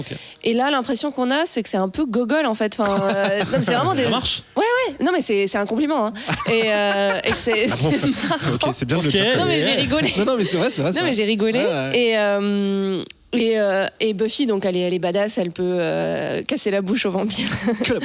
Que la bouche. Mais en même temps, c'est une ado un peu cliché, un peu saoulée par la vie, un peu par son Watcher. Elle est là. Elle roule un peu elle lève les yeux au ciel et tout. Et ça, j'ai beaucoup aimé. Après, donc graphiquement, c'est très réussi. Et j'ai eu un problème un peu parce qu'il y a 3 personnages blonds. Donc il y a Buffy, sa mère et Anya. Effectivement. Voilà. Et là, il y avait des pages où j'étais pas tout à fait sûre. Quelle espèce de boutique avec tous les artefacts. Elle n'a pas la même tête. Enfin, l'actrice n'a pas du tout la tête de Sarah Michelle Gellar, donc ça marche. Mais là, effectivement, c'est chaud. En comics. Si, elle a son nez. Quoi ? Ça, c'était peut-être une petite critique. Non, mais t'as raison. Voilà. Et effectivement, sur le développement du personnage, en particulier de Xander, je trouve que ça, c'est pas tout à fait réussi. Et pourquoi tout d'un coup, il se sent de. Bon, c'est un peu, on saute un peu des étapes, mais bon, moi. Parce que j'aimais bien le côté de tout le monde s'émancipe et lui il est un peu loser et d'un coup il devient. Et même Willow, elle débarque, elle est prête à se castagner. C'est ça. Bon, il manque un peu. Du coup, ça part vite, quoi. Effectivement, et du coup ça casse un peu. Un truc que j'aimais bien, c'est que du coup il y a les archétypes. Il y a Buffy, c'est l'adolescente méga jolie et super forte. Willow, c'est la geek introvertie. Alex, c'est un peu le loser. Et en fait, il y a moins ça. Il y a moins les aspérités parce que du coup ils ont relevé un peu tout le monde. Puis c'est un peu moins d'actualité. Mais d'accord. C'est moins l'époque. Oui, peut-être. Tout le monde a le droit à se faire. Ah oui, d'accord, en fait, c'est le chapitre 3 où il débarque en mode on bastonne contre la grosse créature. En fait, oui, voilà. Mais en fait, mais il n'y a pas de montée en puissance, en fait. C'est vrai. Et en fait, toute la suite prend vachement plus de sens, je pense, alors pas dans leur pourquoi ils se battent, mais ça leur donne une vraie personnalité à part en plus. Et un vrai rôle. Après, je sais que Buffy a la particularité d'avoir, comme l'a dit Zef, continué la série en comics. Quand la série télé s'est arrêtée, ils ont continué en comics. Ça, j'ai jamais lu, mais je crois que c'est pas mal. Enfin, Joss Whedon est toujours dans le coin pour chapeauter, je pense. Mais par contre, un avantage du comics par rapport à la série, c'est que effectivement, on a parlé de monstres, on n'a pas spoilé parce que la gueule que ça, mais c'est assez stylé. C'est un truc qu'ils auraient pas pu faire à la télé, ou alors ça aurait été était méga cheap. Donc du coup, je pense que dans le comics, il y a plus de liberté fantastique, bien sûr. Ouais. forcément, puisque tu peux faire ce que tu veux, quoi. Mais en plus, l'event, je spoil pas, mais l'event Hellmouth, il est Hellmouth plutôt. Il est vraiment cool parce qu'il te permet en fait de plonger dans un truc ultra dark et une espèce de morosité ambiante pendant tout l'event qui est ouf. Et enfin moi que je trouve vraiment bien retranscrit. Et effectivement, pour me souvenir de la série et des trucs où ils essaient de faire des fins du monde et tout, ça passait pas des masses. Et là en vrai, ça passe de ouf. Tu fais putain, mais c'est tuant en fait. Tu te dis vraiment, il y a une morosité ambiante complète du monde qui fait que c'est chaud quoi. Avec qu'est-ce que sont devenus les gens, qu'est-ce que tu vois, et c'est vraiment. Enfin voilà. Tout en gardant son côté un peu. Ouais, pulp, en gardant le côté, c'est fantastique quoi. Et il faut vraiment te détacher du truc en disant c'est pas du tout du sérieux. On n'est pas au niveau Power Ranger dans le côté fun et le reste, mais on est vraiment dans le côté ok, c'est du fantastique. Les vampires sont là. Il y a des mecs ils sortent tous les soirs, ils vont bouffer des gens et c'est normal. Et à la limite, t'as l'impression que les gens sont au courant presque, tu vois que ça arrive et en fait ils vivent avec ça dans un monde comme ça en fait. Et je trouve ça. Voilà. Moi je suis tombé amoureux de cette série. Vraiment, j'ai enchaîné tout et toutes les semaines quand je vois que le truc sort pas, je suis un peu frustré en me disant ah putain. Là. D'accord. Donc du coup, le tome 1, il est sorti chez Panini. C'est ça Panini Comics en français. Ouais. Et chez C'est Boom, Boom Studio qui fait ça en VO. Ils Chez Boom, sont en avance. Ils sont 11 ou 12, je crois. Le 12e est sorti cette semaine. Hellmouth est pas encore fini. J'attends le dernier issue de l'event là. J'espère que ça arrive bientôt. Et voilà. Donc bientôt un deuxième TPB, j'imagine. Ouais. Ok, merci Zef. Donc c'était Buffy the Vampire Slayer chez Boom Studio et Panini. On a aussi Ben nous a présenté Power Ranger crossover team, mais pas versus. C'est les deux chez Boom logos. D'ailleurs, Studio. je trouve ça très appréciable d'avoir mis les logos sur la couverture. Je tenais à le dire. Et Lulu nous a présenté Philadelphia. Merci pour ces reviews. On va passer à la suite.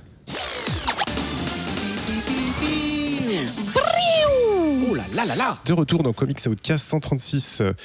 Alors, un petit rappel, vous pouvez nous retrouver sur les réseaux sociaux. On est un peu connectés un peu partout, sur Twitter, sur Instagram, sur Facebook. Et surtout sur Facebook, on a un petit groupe bien sympa. Le Bouya Comics On peut Club. discuter, le Bouya Comics Club. Voilà. Animé tous les samedis soirs par DJ Z2E. Et on peut y retrouver peut-être aussi nos patronautes comme Frédéric Lieto, Pras, JP Perron, Florian B ou John Couscous. C'est bien fait. À l'occasion. Pras, il est pas sur Bouya. On va passer donc à la Couscous, c'est pas sur Bouya, je crois pas. Pardon? John Couscous, c'est pas sur Bouya. Si. Mais si, il est là. Z2E me dit oui, il est là. Oh, il est là partout. Il a intérêt à être là. Donc, émission 136, donc département 36, l'Indre, où nous pouvons retrouver des belles communes comme Aigurande, Issoudun, Bassègue, Bélèbre, Buzancais, Chitray, c'est complètement Chitray, Clairet-du-Bois, Concremier, Crevant, Dune-le-Poêlé, Gilly, Je Maloche. Alors celui-là, je le trouve. Oh oui. Je maloche Je présentement. Maloche et Je suis un peu les Bois. fatiguée. Moi, je maloche au magazine en général. La Buxerette, Lucet le Mal. De quoi? Lucet le Mal. Le mal en mal, mode Lucet-le mode mal. maléfique. Élise Lucet le Lucet. Mal. Élise Lucet le mal. Élise Lucet le Bonjour Mal. Élise Lucet, Mais c'est là investigation. qu'elle est née. Malicornet, Monet. Monet. Claude Monet. Simple-Say. Ah. Ils aiment bien les noms Ouais, ça et va. tendu. C'est tendu du slip.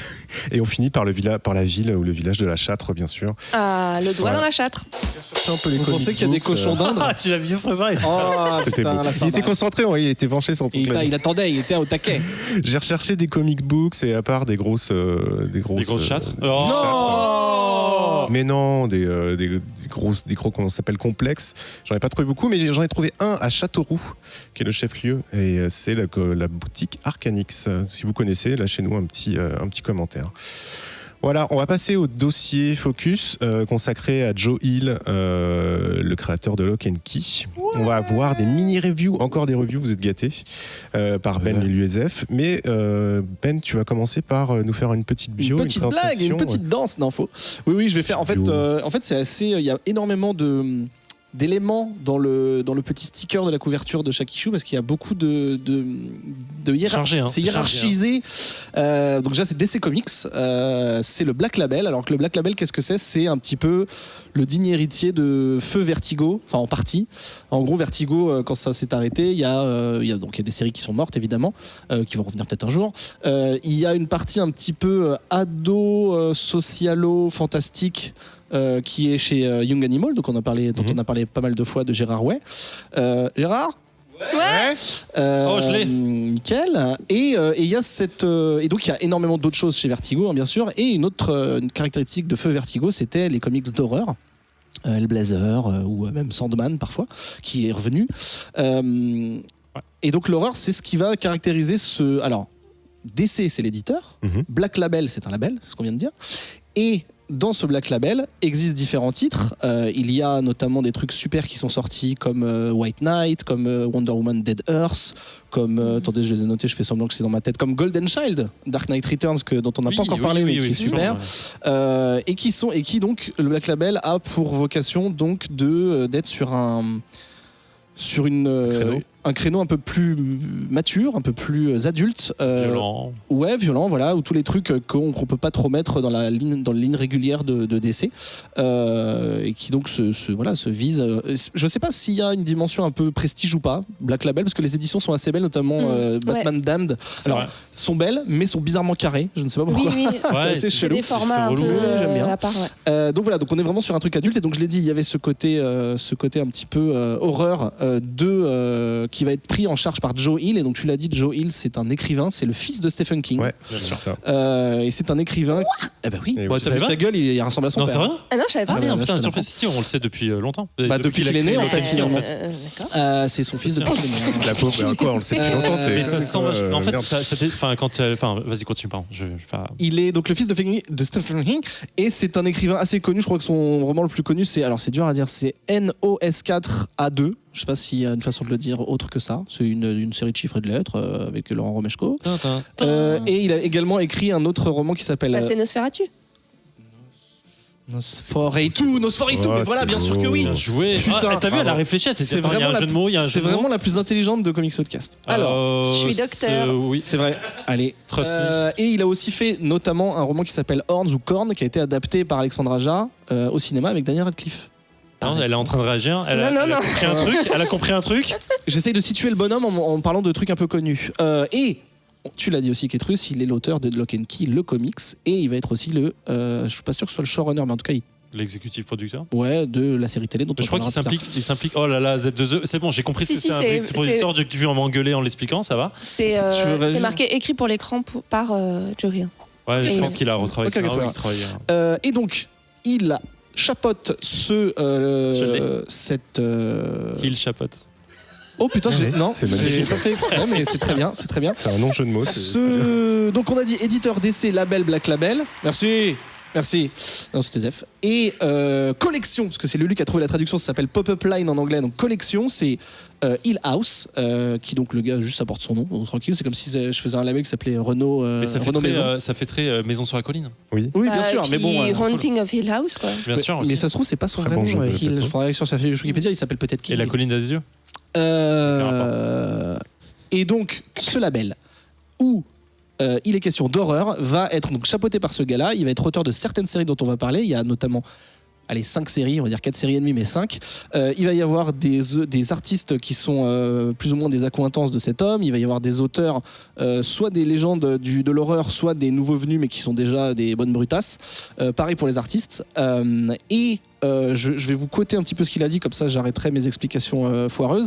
Il a dit: chez Hill House, nous visons à choquer les sens et faire tremper les pages en rouge. Bon, c'est un peu traduit avec Google Trad. Avec une nouvelle horreur accrocheuse de la part d'anciens chevronnés ou de jeunes maîtres du domaine, tous libres de partager leurs cauchemars les plus inquiétants. Pour votre plaisir, les livres sont soutenus par le savoir-faire incomparable de la bande dessinée de DC, et nous travaillons avec les meilleurs éditeurs en libération conditionnelle d'Arkham City pour créer des contes incontestables de menaces et de folie. J'ai hâte de partager de nouvelles peurs avec les lecteurs de bande dessinée du monde entier, ça va être amusant. C'est marrant cette justification. Bah non, il explique travailler c'est plutôt son... Tu penses que c'est une justification? Non, mais c'est bizarre de dire on travaille avec le talent et. Ouais, bah c'est Ouais, traduit, c'est d'ici, c'est traduit en D'ici, français ouais, aussi. on sait après, que je c'est sais d'ici. pas. Ouais. Je pense qu'il choisit en fait avec qui il veut bosser. Je pense que le label, Ouais, c'est ça. le label Ah est oui, à c'est lui lui, entre ça. Il lui donne guillemets. carte Voilà, on lui donne blanche, carte ouais, blanche. bien Je veux sûr. dire, voilà, choisis tes potes, choisis tes auteurs. quoi. Exactement. Et donc, on l'a dit, à 5 titres, on va en parler un peu plus en détail avec mes petits camarades, mais il y a Basket Full of Heads, Bien sûr. où ça raconte une maison hantée, des artefacts vikings et des têtes coupées. The Plunge, qui est un remake de The Thing, qui est un excellent film. Je vous conseille l'original et le remake si vous êtes devant une télé. The Dollhouse Family, où il y a une maison de poupées avec des poupées vivantes, un peu flippant. Daphné Burn, apparemment ça se dit comme ça. Pas du tout. Non, pas du tout. Un truc qui se passe au 19e siècle. Non, c'est Burn. Burn. Oh, mais il y a Y, alors tu me diras comment Bah, Y c'est peut comme un faire. I. Comment il Byrne. Stéphane Byrne.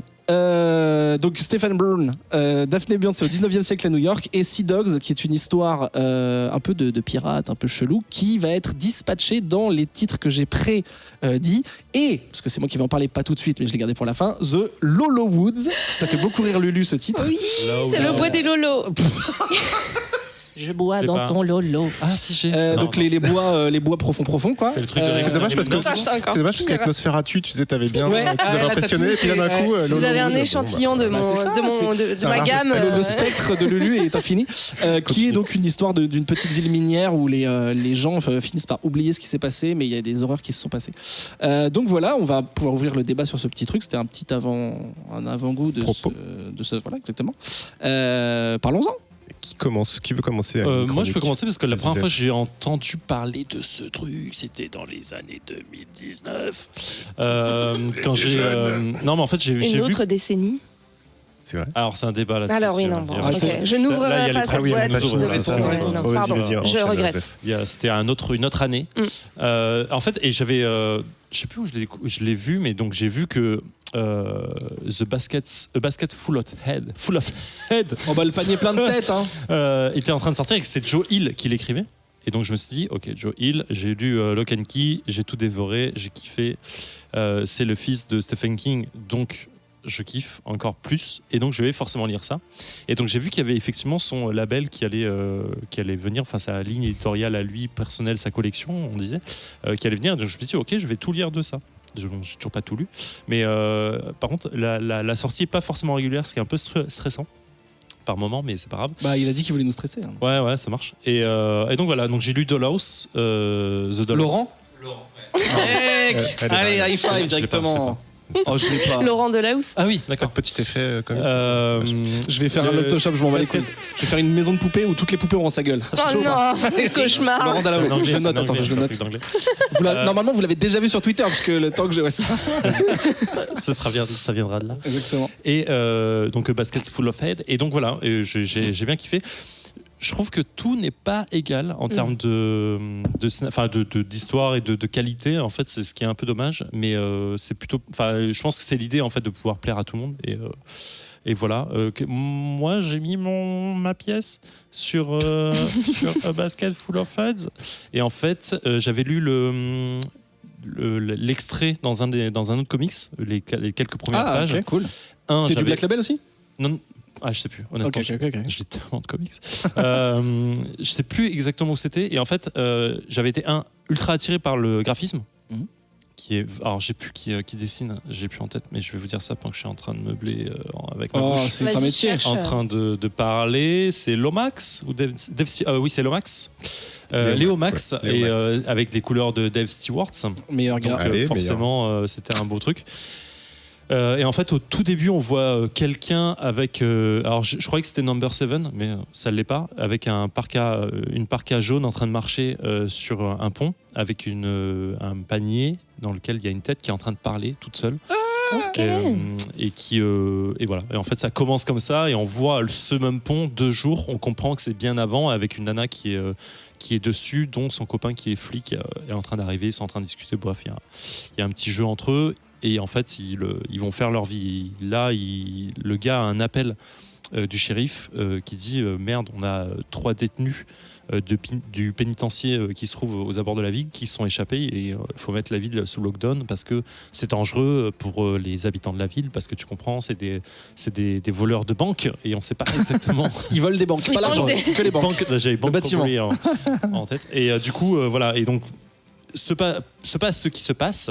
Non, on chroniquera, je vais m'arrêter là. C'est tu décides. Ouais, effectivement. Oui, en fait, là, l'idée, c'est de parler du label et de donner un peu envie Bref. aux gens. Et en fait, arrive ce moment où il y a un croisement des étoiles et des destinées, et en fait, quelqu'un se retrouve avec une basket full of heads. Je sais pas comment finir ça. Une basket ou un panier? Une chaussure pleine de C'est chaussures. mais en des fait, petites têtes Je sais alors. pas si je dois continuer, et du coup, ce sera dur de faire une review derrière, ou est-ce qu'on s'en bat les couilles et je continue? Ah, mais ils prennent pas les gens pour des Non, cons. mais Genre, c'est marqué. peut-être explique ce qui t'a plu sans spoiler. En fait, tu vois. moi, ce qui m'a plu, c'est juste.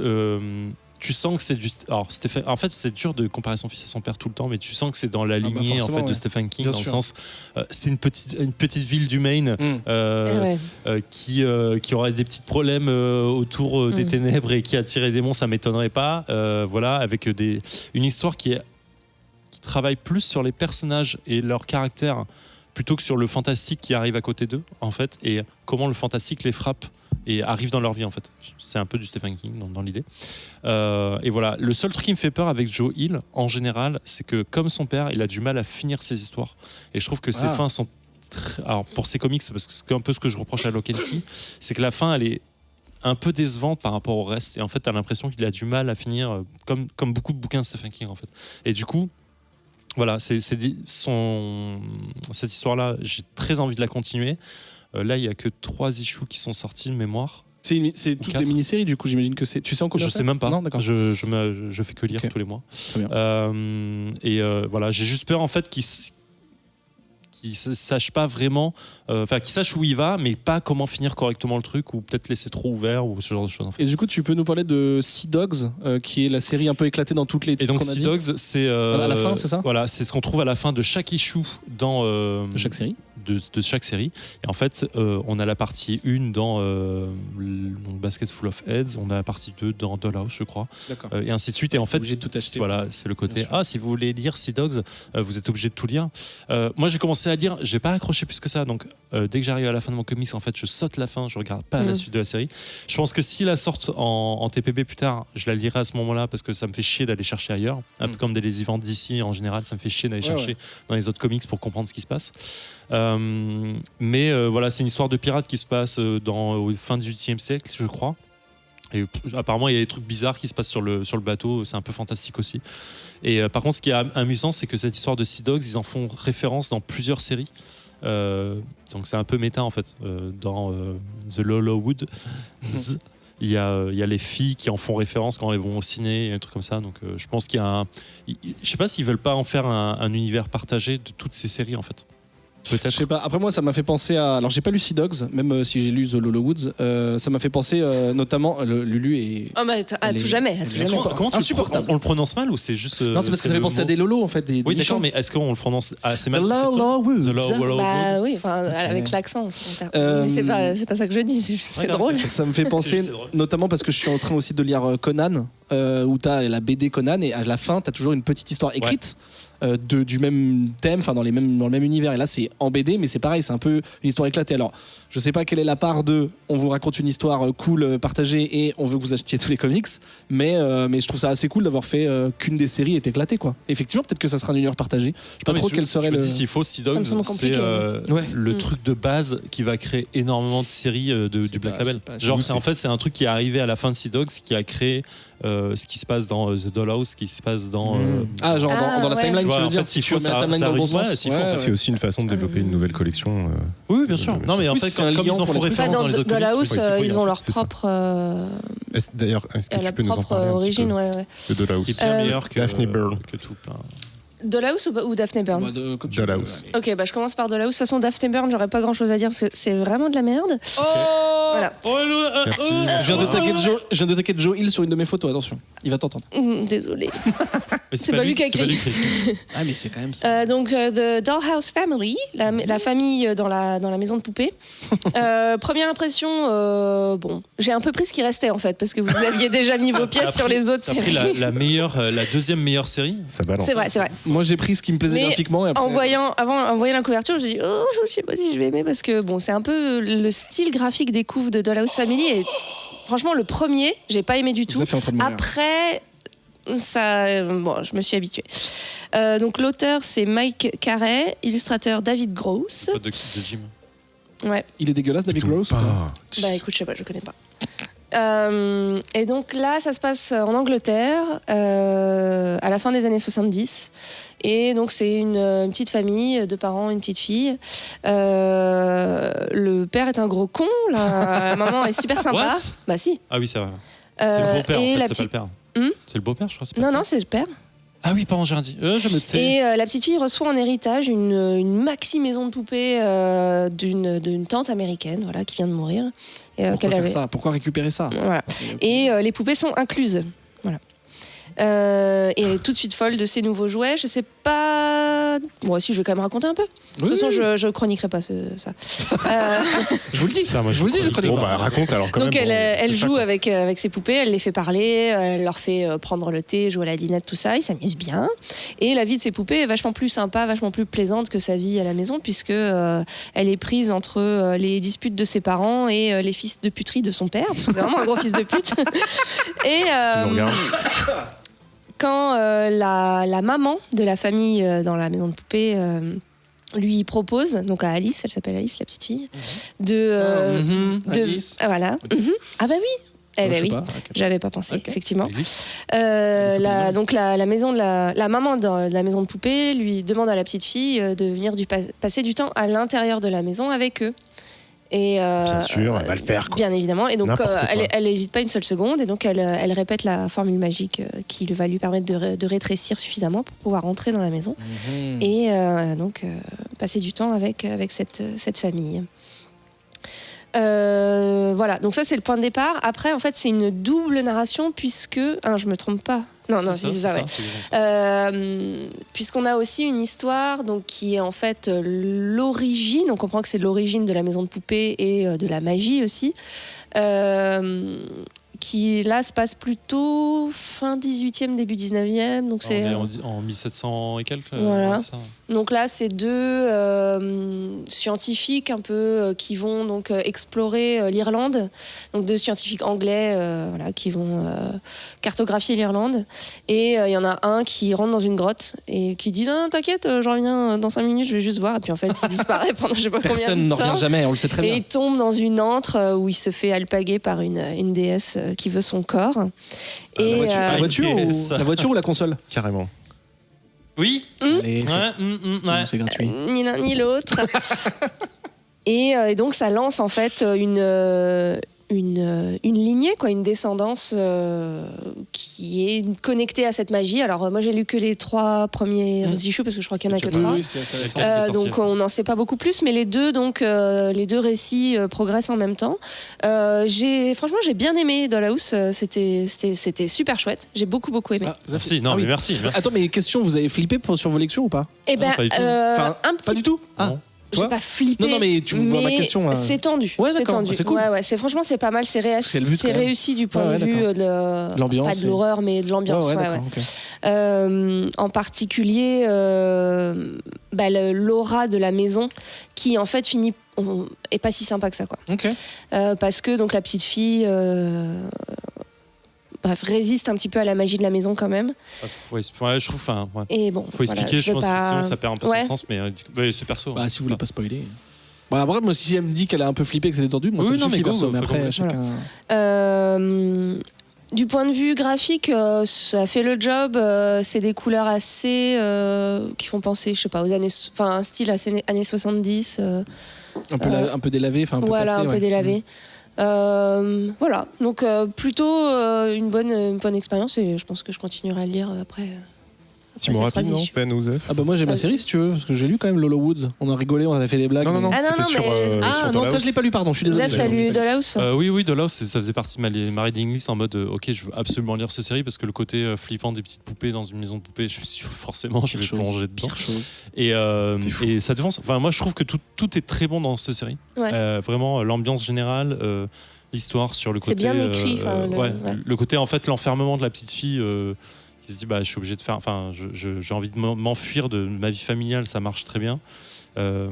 La façon dont elle est attirée vers la maison de poupée et ce que la poupée lui propose, enfin la maison de poupée lui propose, c'est ouf. Enfin je trouve que le deal il est tellement, ça marche en fait. T'as envie de dire mais putain moi je ne sais pas ce que je ferais en fait à ce moment-là en fait. Ouais. Enfin je me suis posé la question en disant Putain, mais c'est chaud, je En sais fait, pas en fait. Ouais, on peut peut-être expliquer juste que la maison de poupée lui propose un pacte. Ouais. En disant je te sors de ta merde, Voilà. mais tu resteras là. Quoi. Et en fait, donc Alice refuse. Voilà. Donc en fait, c'est une espèce d'anti-histoire de Faust en fait où elle refuse de faire son pacte avec le diable. Et en fait, c'est voilà, et la maison va essayer de l'attirer en permanence vers elle. Et je trouve que c'est super intéressant parce que c'est une poursuite en fait, malgré elle, et ça marche. Faut la très, détruire, très, très, putain, très bien. madame. Bah, voilà, c'est le problème. Je ne comprends Ouais, pas. mais en que même temps, vous il ayez- s'est sorti des petites chaises, elles sont trop mignonnes. Non, mais alors tu vois le côté Annabelle de on jette la poupée et qu'est-ce qu'elle Elle fait là maintenant réapparaît, ouais. Non, mais c'est ça, vous Ouais, c'est êtes taré de lire des trucs comme ça. C'est trop bien. ça fait trop Non, trop c'est bien. cool. Et Ben. effectivement, Non, non, parce bah, qu'après, il on a s'appelle encore Ben aussi, beaucoup donc ça parler va. sur pardon, c'est vas-y. sur j'ai spoilé Lock ton and Key. prénom. Non, mais fini. Vas-y, rapide, vas-y. Non, mais du Petite coup, conclusion, si, Non, vas-y. Ah, pas de ça souci. y est. Non, mais c'est pas grave, parce qu'en Il a fait vrai, je stop voulais juste publié. continuer sur ce que je disais sur la narration qui est bonne et Vas-y. sur la double histoire du passé qui est excellente en fait, parce que toutes les décisions sont très bonnes et ont les vraies bonnes répercussions sur le présent. Enfin, je sais pas. Moi, je trouve que cette série, elle est étonnamment bien construite en fait. Ouais, non, Voilà. cela fonctionne. Et vous imaginez que c'est. Enfin, tu sais, on disait tout à l'heure pour le Power Ranger Tortue Ninja, on dit oui, heureusement que c'est une mini-série parce que je vois pas ça aller plus loin. Là, pour ces trucs-là, vous imaginez. Enfin, je pense que Alors, c'est des mini-séries. j'ai pas regardé si c'était une mini-série Mais ou vous l'avez pas. pris comme. Vous J'espère espérez que ça pas va parce durer. que Ah, voilà, c'est ça. sinon, Non, non, ça va durer longtemps. T'es là, obligé. si ça se résout dans 3 issues, va manquer des trucs. D'accord, ok. Ouais. ok. Non, mais c'est quand même un Lock and Key en force quoi. C'était Ok. obligé de dire ça va durer longtemps pour expliquer plein de choses. D'accord. Parce qu'il y a Après, plein de choses à ça se met expliquer. en place très rapidement. En 3 issues, quand même, c'est. Oui, mais mis en place, c'est la mais, conséquence en fait mais du ouais, ouais. passé qui est intéressante. Mm. Parce que comme il commence la narration très vite, en Ouais. fait, t'es obligé d'avancer sur les deux en fait. Ben, avant d'aborder Lock and Key, un petit mot Oui, sur The Low Awards. Moi, je l'ai pris parce que j'ai feuilleté tous les trucs et c'est le graphisme qui m'a le plus plu. Et je me suis dit, quitte à plonger dans un truc que je connais pas, j'ai envie que ça me plaise pour les yeux. Ce qui est pas forcément absolu parce qu'un truc d'horreur, si c'est bien écrit, ça peut être dégueulasse, comme par exemple Walking Dead, tu vois, ça me va. Schroeder to Think, c'est le nom de la ville. Alors, chelou. Ouais. En Pennsylvanie. Donc là, pour le coup, c'est pas dans le Maine, pour une fois. Ouais. C'est une petite ville minière, donc c'est le fin fond des États-Unis. Je sais même pas où c'est la Pennsylvanie. Tu sais Bah, quoi, le lieu c'est l'État de Philadelphie. Ah d'accord. Ah c'est pas tant au milieu du coup. Non, mais c'est un Ah. État qui est très très grand, D'accord. donc qui est aussi très varié. Et D'accord. qui, il y a C'est certains pas endroits qui sont appelés Ouais. Pennsylvanie parce que ça fait penser vraiment au fin Au fond Kentucky. des- voilà. Ouais. Oui, Oui c'est ça. ouais, c'est ça. Ouais. Et donc c'est une petite ville comme évidemment il y a dans toutes les histoires de Joe Hill, de son père et tout ce style-là. Et on va suivre 2 jeunes femmes, une qui s'appelle Elle, alors je sais plus c'est un diminutif, je sais plus son nom, et Octavia, qui sont 2 meilleures amies et qu'on va retrouver dans un vieux cinéma miteux, quasiment abandonné mais qui diffuse toujours un truc. Et en fait elles se réveillent. Elles ont l'impression de se réveiller en tout cas comme d'un mauvais rêve. Elles se souviennent pas vraiment de ce dont elles ont rêvé. Est-ce qu'elles ont vraiment rêvé ou est-ce qu'elles ont vraiment fait quelque chose? Il y en a une qui a de la boue sur ses chaussures, mais en tout cas un peu blackout, on sait pas trop. Et elle rentre chez elle et on se rend compte en voyant un peu les décors de quand elle rentre que c'est une ville un peu miteuse et tout. Miteuse? Ouais, miteuse. Ouais, ouais. Qui on le comprend aussi dans la narration, enfin avec le narrateur ou la narratrice plutôt parce que c'est une autrice et quelques flashbacks, on apprend que donc cette petite ville a été c'était une ville minière vraiment depuis très longtemps et que il y a eu évidemment alors les mineurs ils sont tout le temps malades etc. Ça c'était pas étonnant, mais au bout d'un moment il y a eu des incendies souterrains qui ont provoqué énormément de trucs dégueulasses, des fumées qui viennent à la surface, du goudron qui bout, des trucs comme ça, des enfants qui naissent un peu chelous. Enfin, au bout d'un moment c'était plus géologique, ça allait vers les humains et donc les gens ont essayé de partir de cette ville, mais les compagnies pétrolières en ont embauché d'autres pour qu'ils reviennent, mais rebelote. Donc les gens ont déserté petit à petit cette ville. Et les gens qui sont restés, pas mal de femmes, parce qu'évidemment les mineurs sont morts, qui, elles, ont la malédiction, enfin on va appeler ça comme ça, d'oublier certaines choses du passé de la ville, possiblement des horreurs. On n'en sait pas trop, parce qu'en fait, j'ai parlé de ces flashbacks, les discussions de ces 2 jeunes femmes, on va de plus en plus apprendre sur la ville et elles qui donc commencent aussi à avoir des blackouts comme ça vont se poser des questions, vont essayer de chercher ce qu'elles ont possiblement oublié, elles vont fouiller etc. et on va en apprendre un peu plus, on va plonger dans l'horreur. Elles vont avoir quelques petites rencontres avec des créatures un peu cheloues aussi qui sont soit fantastiques, soit qui dépendent un peu de ce désastre écologique, j'ai envie de dire, ou plutôt géologique. Donc ça c'est très intéressant. Et alors du coup j'ai pas lu vos lectures mais je vous ai écouté attentivement et du coup ça me plaît ce que vous avez dit, mais j'ai l'impression que c'est vraiment de l'horreur pure, pas que c'est mal écrit ou quoi, mais que c'est de l'horreur pure. Est-ce que c'est un peu psychologique? Parce que moi ok d'accord, parce que moi dans mes persos ce que j'ai bien aimé c'est qu'il y a ce côté horreur et psychologique, physique et fantastique, mais il y a ce côté c'est des ados et là ça m'a un peu fait penser à Paper Girls où tu vois des nanas qui grandissent et qui ont des problématiques. Alors on n'est pas sur une Buffy, comme on l'a dit tout à l'heure, mais elles essayent de devenir des femmes, mais en même temps elles sont dans une ville de merde, donc on les laisse pas être qui elles veulent être, et en même temps il y a les codes sociaux, et en même temps c'est le fin fond des États-Unis. Enfin, il y a plein. Pour l'instant il y a que 2 issues parce que la 3e n'est pas sortie, mais en 2 issues j'ai vraiment aimé ce mélange fantastico-horreur dont on parle depuis le début, et ce côté un petit peu adolescent, c'est coming of age, ils appellent ça aux États-Unis. Voilà, les 2 personnages sont extrêmement attachants. Il y a d'autres persos, hein, mais ces deux jeunes femmes sont vraiment attachantes. Et le graphisme, c'est ce qui m'a fait décider ce comics. Alors je crois que c'est une femme, si je dis pas de bêtises, il faut que je vérifie, qui s'appelle Dani, que notre ami Adrien Larosé doit connaître, puisque bientôt il va parler d'un comics dessiné par cette personne, qui a un trait qui fonctionne, qui me fait beaucoup penser à Frank Miller. Qui a un trait un peu old school, mais en même temps c'est très maîtrisé. Des fois t'as des visages où il y a que les yeux qui apparaissent. Enfin, c'est un style vraiment à part entière, et je trouve que ça fonctionne énormément bien. Je sais pas si ça se dit, mais je le dis avec le sujet et le thème de l'horreur, quoi. Donc ça m'a vraiment plu. Je vais continuer Lolo Woods, à défaut de continuer les autres. Vous me direz si c'est bien, parce que je vais peut-être pas tout lire, mais en tout cas ça me plaît énormément. Voilà. Ok, donc pas mal de bons titres. Ouais, ça a l'air. Collection. En fait, ce que je trouve appréciable, c'est qu'ils sont partis sur. Alors, je sais pas si. Je pense que d'autres sont prévus, mais ils ont lancé le truc avec, entre guillemets, seulement 5 titres. Donc, ce sera plutôt pas mal, parce qu'au final, le Black Label, c'est un label. Du coup, c'est genre, ils créent un truc. Ah bah tiens, ça c'est Black Label, estampillé. Là, c'est vraiment une collection d'un gars qui chapeaute. Il s'est dit, on va commencer par 5 titres, mini-série possiblement. Donc, je trouve que c'est bien. Ils ont pas balancé la purée d'un coup en mode, on va faire tous les trucs d'horreur qu'on peut, tu vois. Je sais pas, ça semble maîtrisé en tout cas. Alors, il y a du bon et du moins bon, parce que tu dis Daphne Burn. Daphne Burn, moi j'ai lu la première issue. Bon, ça m'a pas plu du tout. Enfin, surtout d'un point de vue graphique, à l'intérieur, c'est vraiment moche. Le personnage principal, c'est une petite fille aussi. Là, ça se passe au 19e siècle à New York. Et donc elle a un look un peu victorien, elle a les cheveux très noirs, donc ça fait un peu penser à des personnages comme Mercredi dans la famille Addams. Ouais. Mais sauf qu'elle passe donc Enfin, c'est tellement mal fait, enfin je sais pas, que quelquefois elle ressemble à Tetsuo dans Akira. Ah. Donc elle a une espèce de ligne de cheveux à géométrie variable. Enfin, je sais pas si c'est voulu ou pas, je pense pas.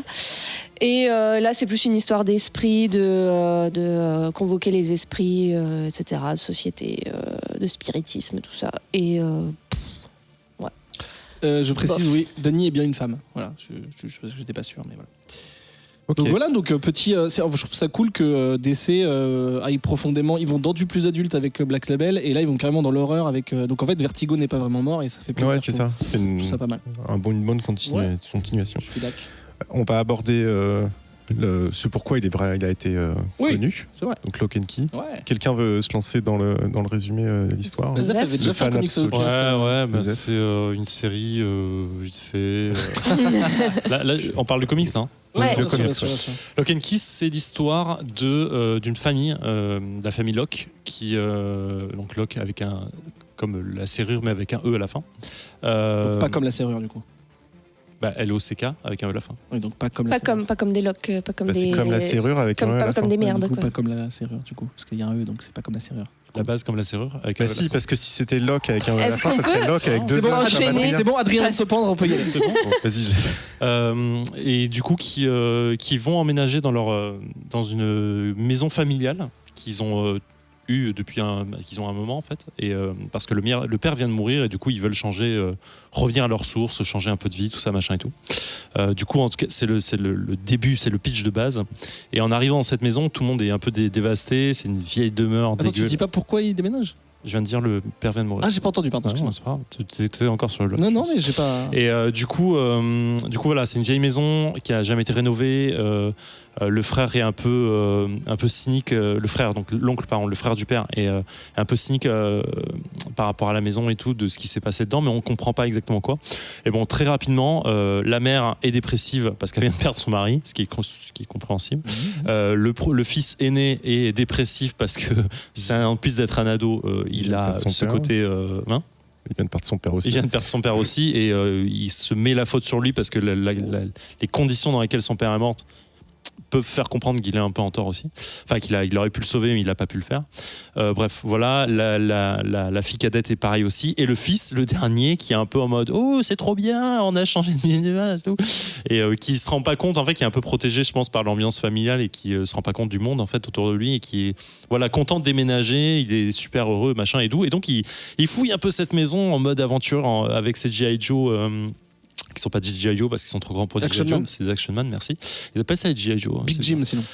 Et donc, il se prenait avec, et à un moment, il va près d'un puits, parce que la maison est une grande propriété avec un puits qui est couvert, ouais, enfermé, on dirait. Well house, ils appellent ça. Ouais. Exactement. Et il arrive là-dedans et il dit ah, il y a quelqu'un, oh là, est-ce qu'il y a quelqu'un au fond du puits? Et là, il y a fait une le voix qui lui storytelling font, et tout. oui. Et là, tu fais what? Quelqu'un lui répond, effectivement. Et donc là, il y a dans le comics, il y a une forme d'amitié qui se lie un peu pendant quelques temps de mémoire entre les deux, en mode aujourd'hui je te raconte ma journée, c'est bien, qu'est-ce que tu as fait aujourd'hui et tout. Et à un moment la femme du puits va lui dire mais tu sais que cette maison est magique et qu'il y a plein de clés magiques qu'il faut savoir trouver en fait. Et donc Bud, parce que c'est le gamin, va chercher une clé et il va trouver, alors de mémoire il trouve la Ghost Key au début. Ouais, bah après, le comic Voilà. c'est différent du. Donc dans le comic, il se trouve la Ghost Key et en fait c'est une clé qui est très belle, donc qui fait un peu clé ancienne forgée à la main et qui a la particularité de faire un fantôme en fait sur sa, je sais pas comment on appelle le bout de la clé qui ouvre pas, bref. Et donc il l'insère dans une porte et au moment où il traverse cette porte, après l'avoir ouvert avec cette clé, son corps tombe inerte à terre, mort, et lui devient un fantôme. C'est pour ça qu'on appelle la Ghost Key. Et donc en fait, il joue un peu avec ça au début et en fait, il va trouver toute une série de clés qui vont amener énormément de problèmes parce que la femme du puits, on peut le comprendre très facilement au début, n'est pas vraiment un gentil personnage dans l'histoire. Et en fait, tout va dépendre de ça et de comment ça a été créé, d'où viennent ces clés, que veut la femme du puits, à quelle fin. Il y a un truc qui est méga intéressant, je trouve, dans les personnages, on en parlera peut-être un peu plus en détail après, c'est que ce gamin, là, je crois qu'on dit Body en anglais, c'est écrit B-O-D-E, mais bon, bref, c'est chelou. Là où il est intéressant, c'est que déjà, effectivement, comme l'a dit Zev, c'est le seul personnage un peu solaire de la série. Et c'est surtout c'est le hub un peu de la famille. En fait, notamment quand il devient un fantôme, il va un peu espionner. Bon, il va pas aller voir sa sœur dans la douche, mais presque, tu vois. En gros, il va voir sa sœur qui chiale parce qu'elle pense qu'elle est toute seule. Il va voir son frère. Enfin, en vrai, il va voir les membres de sa famille plus fragiles que jamais. Et du coup, c'est le narrateur. Enfin, au final, c'est par lui qu'on apprend ça. Et du coup, ça va être un petit peu lui le guide de tout ça, quoi. Il y a pas que ça parce que dans le comics, on suit aussi vachement la sœur, on suit vachement le frère. Chacun a son arc et on le suit pas à travers ça. Bien sûr, mais de mon point de vue, moi ce que je l'ai ressenti, c'est moi j'ai envie de suivre ce gamin parce qu'en plus c'est au début lui qui déverrouille. En fait, il déclenche plein de choses au fur et à mesure. En plus de la série, du comics, il déclenche énormément de choses. Et en fait, on se rend vite compte qu'il n'y a pas que les clés qui sont intéressantes dans cette maison, qu'il y a énormément de détails. Et en fait, tout est vraiment bien infiltré. En fait, je sais pas comment expliquer ça. Il trouve des clés, en fait, t'as l'impression que c'est juste un objet classique et en fait t'as une clé cachée à l'intérieur en fait du truc. Il y a plein de choses qui se débrouillent d'une certaine façon et tout, et ils vont trouver des objets qui sont quasi des artefacts magiques et voilà. Et en fait, je trouve que Joe Hill il fait un taf de ouf sur tout le lore qu'il a voulu créer là-dedans, qui fait très main Stephen King machin tout, encore une fois, c'est pour ça que je le compare vachement à son père. Et voilà, en fait, chaque personnage a son importance, chaque personnage a son histoire, a son caractère. Tu vois, la mère, elle est vraiment défaite en fait. Ils sont tous hyper riches les persos. Il y a plein de choses à ressentir, je trouve. Le personnage de la fille qui est, je trouve, un des meilleurs personnages du truc parce qu'elle a cette volonté de s'en sortir en fait qui est permanente, et à partir du moment où elle trouve la head key, tout change pour elle en fait. Elle vit dans un monde qui est complètement différent du nôtre malgré elle.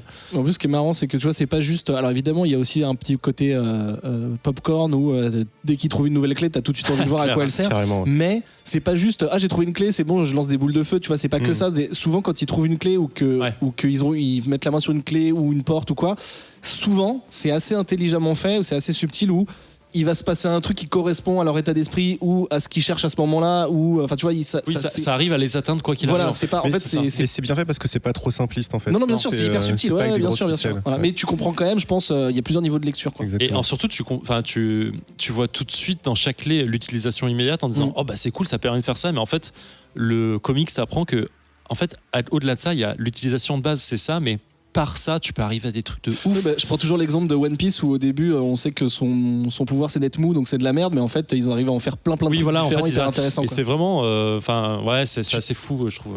Tu l'avais chroniqué, c'est ça Ouais, ça fait déjà, un bail maintenant. Ouais. Mais tout était Et- sorti quand tu l'avais chroniqué déjà Ou c'était on en est où, ouais C'était il y a longtemps. Je crois que c'était clos déjà. Ok, d'accord. Là, c'est fini, Lock and Key. Ah oui, c'est fini Ouais. depuis un moment. Mais C'est je crois que long, quand il y a- j'avais chroniqué, on avait été déjà à l'Oméga. Hein. Et j'ai vu en français, il y a 3 gros tomes. C'est Ouais, ils ils sont ont voulu tout faire des mini omnibus. Ouais, des mini au début, Ah oui, d'accord. double TPB, je crois. Hein, Ouais, quelque c'est un chose truc comme ça. quelque Je crois chose qu'il y a comme ça. 6 ou 9 tomes. J'ai un doute. Oui, c'est entre ça, les deux. j'allais dire 6, non, pas 9. Attends, je regarde. 9, ça me paraît beaucoup. Ouais. Après, je Et m'entends donc tu plus dans disais ce chaque personnage a son arc, mais est-ce que c'est donc, si on reprenait disons les issues, est-ce que c'est une issue par perso Non, ou non, non, est-ce que- l'histoire est complète. En fait, c'est D'accord. l'histoire se suit comme un bouquin. En fait, c'est Ouais, vraiment, ouais. t'as l'impression de lire un bouquin en image. En fait, tout se suit, mais par moment, tu vas suivre le point Ok. de vue de Kenzie, le point de vue de Buddy. Non, Je l'ai c'est bien ça, dit, c'est ou pas ça, Je l'ai bien ouais. dit, hein. Ouais. Mais moi, je me suis surpris. Et tu vas sur le point de vue de la mère, de la nana dans le puits. Si, parce le qu'en truc. fait, si Ok. tu veux, il y a une trame scénaristique, mais ce qui est très intéressant, c'est la dynamique entre les persos. Mhm. Donc en fait, ils sont toujours, c'est la dynamique entre eux qui fait l'histoire. En fait. Ouais, Donc voilà. ça c'est retranscrit dans la série. Exactement. Ouais, clairement. Exactement. Et donc Et en il y a fait, bien t'as- 6 tomes, pardon, et c'est chez iComics en Ouais. français. Et et en fait, tu as vraiment un moment de flashback qui t'explique plein de choses et qui est bizarre. Tu sais, c'est ce type, quand tu lis en issue, ça vient de n'importe où. En fait, en mode. Tu as fini une issue, tu voulais finir l'histoire d'un truc, et en fait, ça reprend sur un flashback. T'as pas envie de lire ça tout de suite. Ouais. Et en fait, tu te laisses prendre dedans, et quand ça finit le flashback, je me dis non, je veux finir ça.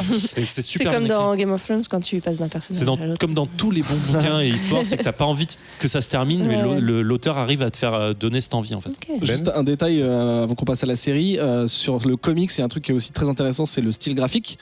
Qui bien. peut être rebutant pour certaines Tellement bien. personnes ça dépend vraiment des gens. C'est très carré, ça me fait un peu penser à Humberto Ramos, c'est-à-dire les yeux un peu globuleux, les mâchoires très carrées, les persos un petit peu biberdom, mais pas forcément tout le temps.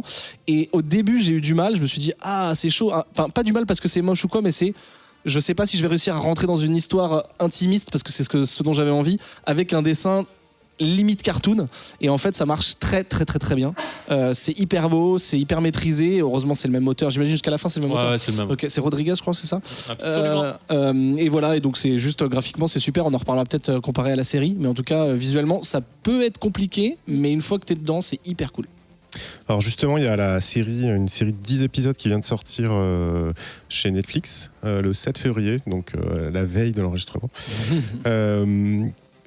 Qui alors pour moi qui reprend en tout cas le début, et moi ça fait longtemps que j'avais pas lu le bouquin, qui reprend assez fidèlement en tout cas le début de l'histoire, plus ou moins. D'ailleurs moi j'ai vu une référence à Shining au début sur le début de la série, mais bref. Donc il raconte ce que tu as dit au début sur la famille la famille Locke qui revient en fait dans la maison d'enfance dans le Massachusetts. Là, on passe au Harley Bull ou on est encore dans le. On est dans leur début. Parce qu'Adrien il lançait le générique, il voulait lancer le petit J'ai générique. coupé le générique. Oh là, il est Ah toujours au là là. taquet cet homme. Une expérience d'un homme.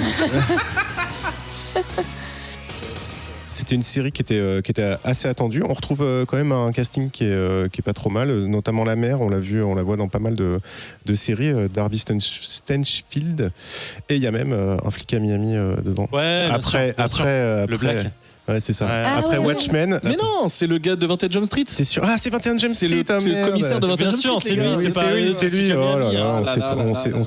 là, c'est pas trompé. grave, c'est pas grave. Qui est super. Du coup, tout à l'heure, tu disais, en fait, la série reste assez fidèle, Zef, mais peut-être dans l'enchaînement en fait de la découverte des clés et ce genre de choses, mais on retrouve. C'est toi qui l'as dit, mais oui. Tu as dit que c'était assez fidèle. Moi, je l'ai pas dit, mais je suis d'accord. En fait, dans mes souvenirs, moi, ça fait longtemps que je l'ai pas lu, mais en tout cas, dans le contexte, la mort du père, les c'est ça, personnages, c'est- la découverte du Je me puits, souvenais etc. pas que c'était expliqué comme ça, parce que dans la série, il la découpe vachement, la mort du père. Enfin, toute la scène de ce qui s'est passé, il la découpe vachement. Dans la série, ouais. Genre, je suis au début du 3e épisode, donc je suis pas encore très très loin, mais on voit que par morceaux que ce qui s'est passé. Ouais. Et il me semblait que dans le comics, c'était dit d'un coup et que ça avait cet impact, mais j'ai un doute maintenant. Si, au tout Ah, début Hélène, du comics. je vois Hélène La derrière scène qui dit non, c'est découpé aussi. dans la série. Ah, Oui, mais c'est alors oui et non, c'est-à-dire que dans le comics, dans le premier tome en tout cas, t'as déjà tout ce qui s'est passé, même si c'est haché par des flashbacks, alors que dans la série, on n'a pas tout vu encore. Oui, voilà, c'est ça. voilà. Mais effectivement, en fait, c'est pas découpé pareil, et c'est moins découpé dans la série télé. Oui, voilà. Et, d'accord. tu disais- Enfin, c'est moins. C'est moins découpé dans la série télé. Non, c'est- Il y a plus de morceaux de flashback dans la série que dans le. Que dans- dans- c'est que plus les découpé bouquins. dans la série D'accord. parce que plus Voilà, c'est long entre chaque Alors que dans flashback. le comic, c'est plus réuni, Voilà. quoi. Non, ça s'accélère pas mal au l'épisode 4. Ouais, probablement. Ah, j'y suis pas donc. Ok. Et mais effectivement, comme tu le disais, la façon dont ils trouvent les clés, enfin les clés qu'ils trouvent et l'ordre dans lequel ils trouvent les clés n'est pas du tout la même. Mais je trouve ça ultra intelligent dans comment ils l'ont fait dans la série. Parce que trouver la clé du miroir comme ça, en fait, c'est ce qui met le truc. C'est un côté ultra fantastique qui te plonge direct dans le truc et qui te dit ok, là C'est c'est. très inquiétant en plus. Ouais, c'est ultra what the Ouais, fuck. Il y a plein de références dedans qui sont ultra cool, je trouve. Et l'idée de la mise en scène, elle est putain visuellement ça, c'est chouette. Ouais. vraiment chouette, pour reprendre ce terme. Et voilà. Et ce qui se passe avec la Dame du Puits est vraiment très rapide dans la série, mais du coup, tu sens que les gars, ils ont pas de temps à perdre. C'est Mais ok, justement- bam, allez, elle est méchante. Ouais, bam, mais c'est tu fait. vois, je vais ressortir le même argument qu'avec Buffy. Je trouve, alors j'ai rien contre le fait d'organiser différemment la mise en place des choses, parce qu'en plus c'est le même auteur, donc il fait ce qu'il veut. Mais je trouve que le coup de la Dame du Puits, c'était Dupuis, donc tu sais les Schtroumpfs, Lucky Luke, tout ça. Ouais. C'était. Putain Alors, c'est Non mais piano, c'est gars. dommage, c'est dommage de l'avoir. Alors c'est pas dommage de l'avoir rushé. C'est juste que moi j'aimais bien que ça prenne son temps, Mais je suis d'accord. de pas savoir qui était cette voix, machin. Enfin, En fait, j'aurais voulu qu'il y ait une construction entre les deux, Ouais. d'échange Ouais, pendant c'est ça. au moins un épisode complet, Après- avoir 2 épisodes complets. après c'est on en voit mode qu'il y a quand même une relation qui se crée, etc. Mais Mais effectivement, ouais. Mais après, peut-être, il y a aussi les contraintes. C'est ce que Ketrus m'avait répondu pour Buffy. Il y a les contraintes télé. Ils ont prévu 10 épisodes et pas plus pour la saison 1. En c'est tout pas cas. plus mal, hein, parce qu'on Non, a mais pour souvent ça. l'impression de dire la série est trop longue pour se caler. En Ouais, fait. ouais, c'est juste là, c'est intéressant. Du coup, il y a des clés qui sont pas trouvées dans le même ordre et tout ça. Donc, c'est intéressant. J'ai envie de voir ce que ça va donner, mais je suis agréablement surpris en tout cas. Et toi, Lulu? Bon, je suis désolée, je vais finir sur une note un peu négative. J'ai pas lu le comics, donc j'ai pas d'attachement particulier au personnage ni de connaissances préalables. Et là, effectivement, en repensant à la scène de la traversée du miroir, en fait, quand il passe dans le miroir, c'était chouette visuellement, enfin, c'était vraiment bien. C'était original, Angoissant. angoissant, beau esthétiquement et tout ça.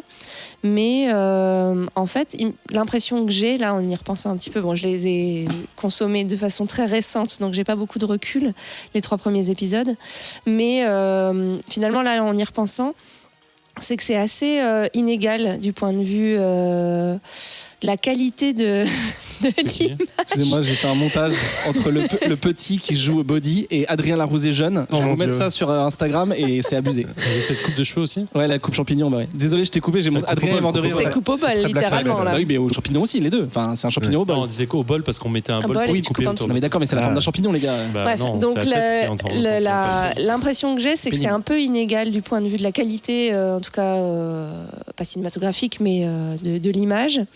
Il y a un rendu très très beau de la maison, enfin c'est très riche, je pense que ça rend très bien Visuellement, c'est pareil. l'univers du comics. Et en même temps, sur certaines scènes, il y a une impression un peu cheap de série M6 des années 2000. Pardon aux gens qui aimaient bien les séries M6 des Et les années 2000. C'est dur. Je te trouve dur. Mais notamment, en fait, c'est surtout le personnage de la femme du puits. Je trouve qu'il n'est pas bien Je géré. vois ce que tu veux Ah, dire. elle peut jouer dans Charmed en fait, la meuf. Ouais, c'est une espèce de rip-off du pauvre d'Alyssa Milano, l'actrice. En fait, c'est le choix de l'actrice que tu critiques là carrément. Je trouve Ouais, qu'il y a un problème avec les l'interprétation aussi, acteurs. Moi, j'aime pas trop le cast. Ah, les Désolée. acteurs, Ouais. super Bon, bien. attendez, je termine sur mon idée. Et donc, notamment la scène où apparemment elle va en France grâce à la clé où elle peut aller où elle veut là. Elle Ouais. va en France. La Eniwa qui- On entend du Stromae pour bien montrer que c'est en France. Alors qu'il est belge. Et elle oui, vole c'est des vrai. bijoux et des fringues qui sont normalement censés être super chers, haute couture et tout ça. Et en fait, le rendu, c'est plutôt qu'elle a piqué une robe chez Jennifer, qu'elle elle a volé un collier chez Claire's et qu'elle s'est fait maquiller vitef chez Sephora. C'est vrai que ce passage, il est un peu maladroit. Et du coup, Mais surtout, il sert à pas ça, grand-chose, ça en m'a un peu, voilà, ça, je trouve que c'est pas très réussi. Ouais, sur- Et ouais, j'ai c'est un sûr. peu un problème donc avec les acteurs où un peu chacun d'entre eux me fait penser à d'autres acteurs plus connus, plus beaux, plus charismatiques. La mère notamment, moi j'accroche pas du tout au personnage de la Elle mère ressemble dans la série. Elle où ressemble on à dirait- Anna de Desperate Housewives ou pas Alors un peu ça, un mélange de ça et de Julianne Moore, mais du coup en beaucoup moins Ah oui, bien. ouais, ouais. Si c'était allé plus vers Bride, Van de Kamp dans Desperate Housewives, ok. Mais là, je trouve que bon, c'est pas ça. La mère, je dis pas, mais les 3 gamins, franchement, je les trouve super. Ouais, Le- ouais. petit- Tyler, c'est Michael Watts, on est d'accord. C'est qui C'est qui Michael Watts? Alors je me trompe peut-être, c'est l'acteur qui joue dans Inglourious Bastard, le nazi. Oula, il est trop jeune, je pense. Si, il a la même gueule, je te Attends, jure, il a vraiment Et la même gueule. justement, l'acteur qui joue Tyler, il me fait penser à. En fait, ça aurait dû être Ryan Philippe dans Sex Intention. En fait, c'est pas lui. Je vois pas qui c'est. Ok. Bah si, trop beau gosse dans Sex Intention. Et Non, il s'appelle le- Connor Jessup. et le gars. père, C'est pas Non, lui. mais je sais que c'est pas Michael Watts. Mais le c'est juste père, qu'il a j'aime pas bizarre. sa gueule non plus. Bah, je suis désolée, ça va vraiment être des sale gueule, mais j'aime pas sa gueule non plus au père, l'acteur qui joue le père. Surfeur américain, californien. Ouais, mais un peu sale.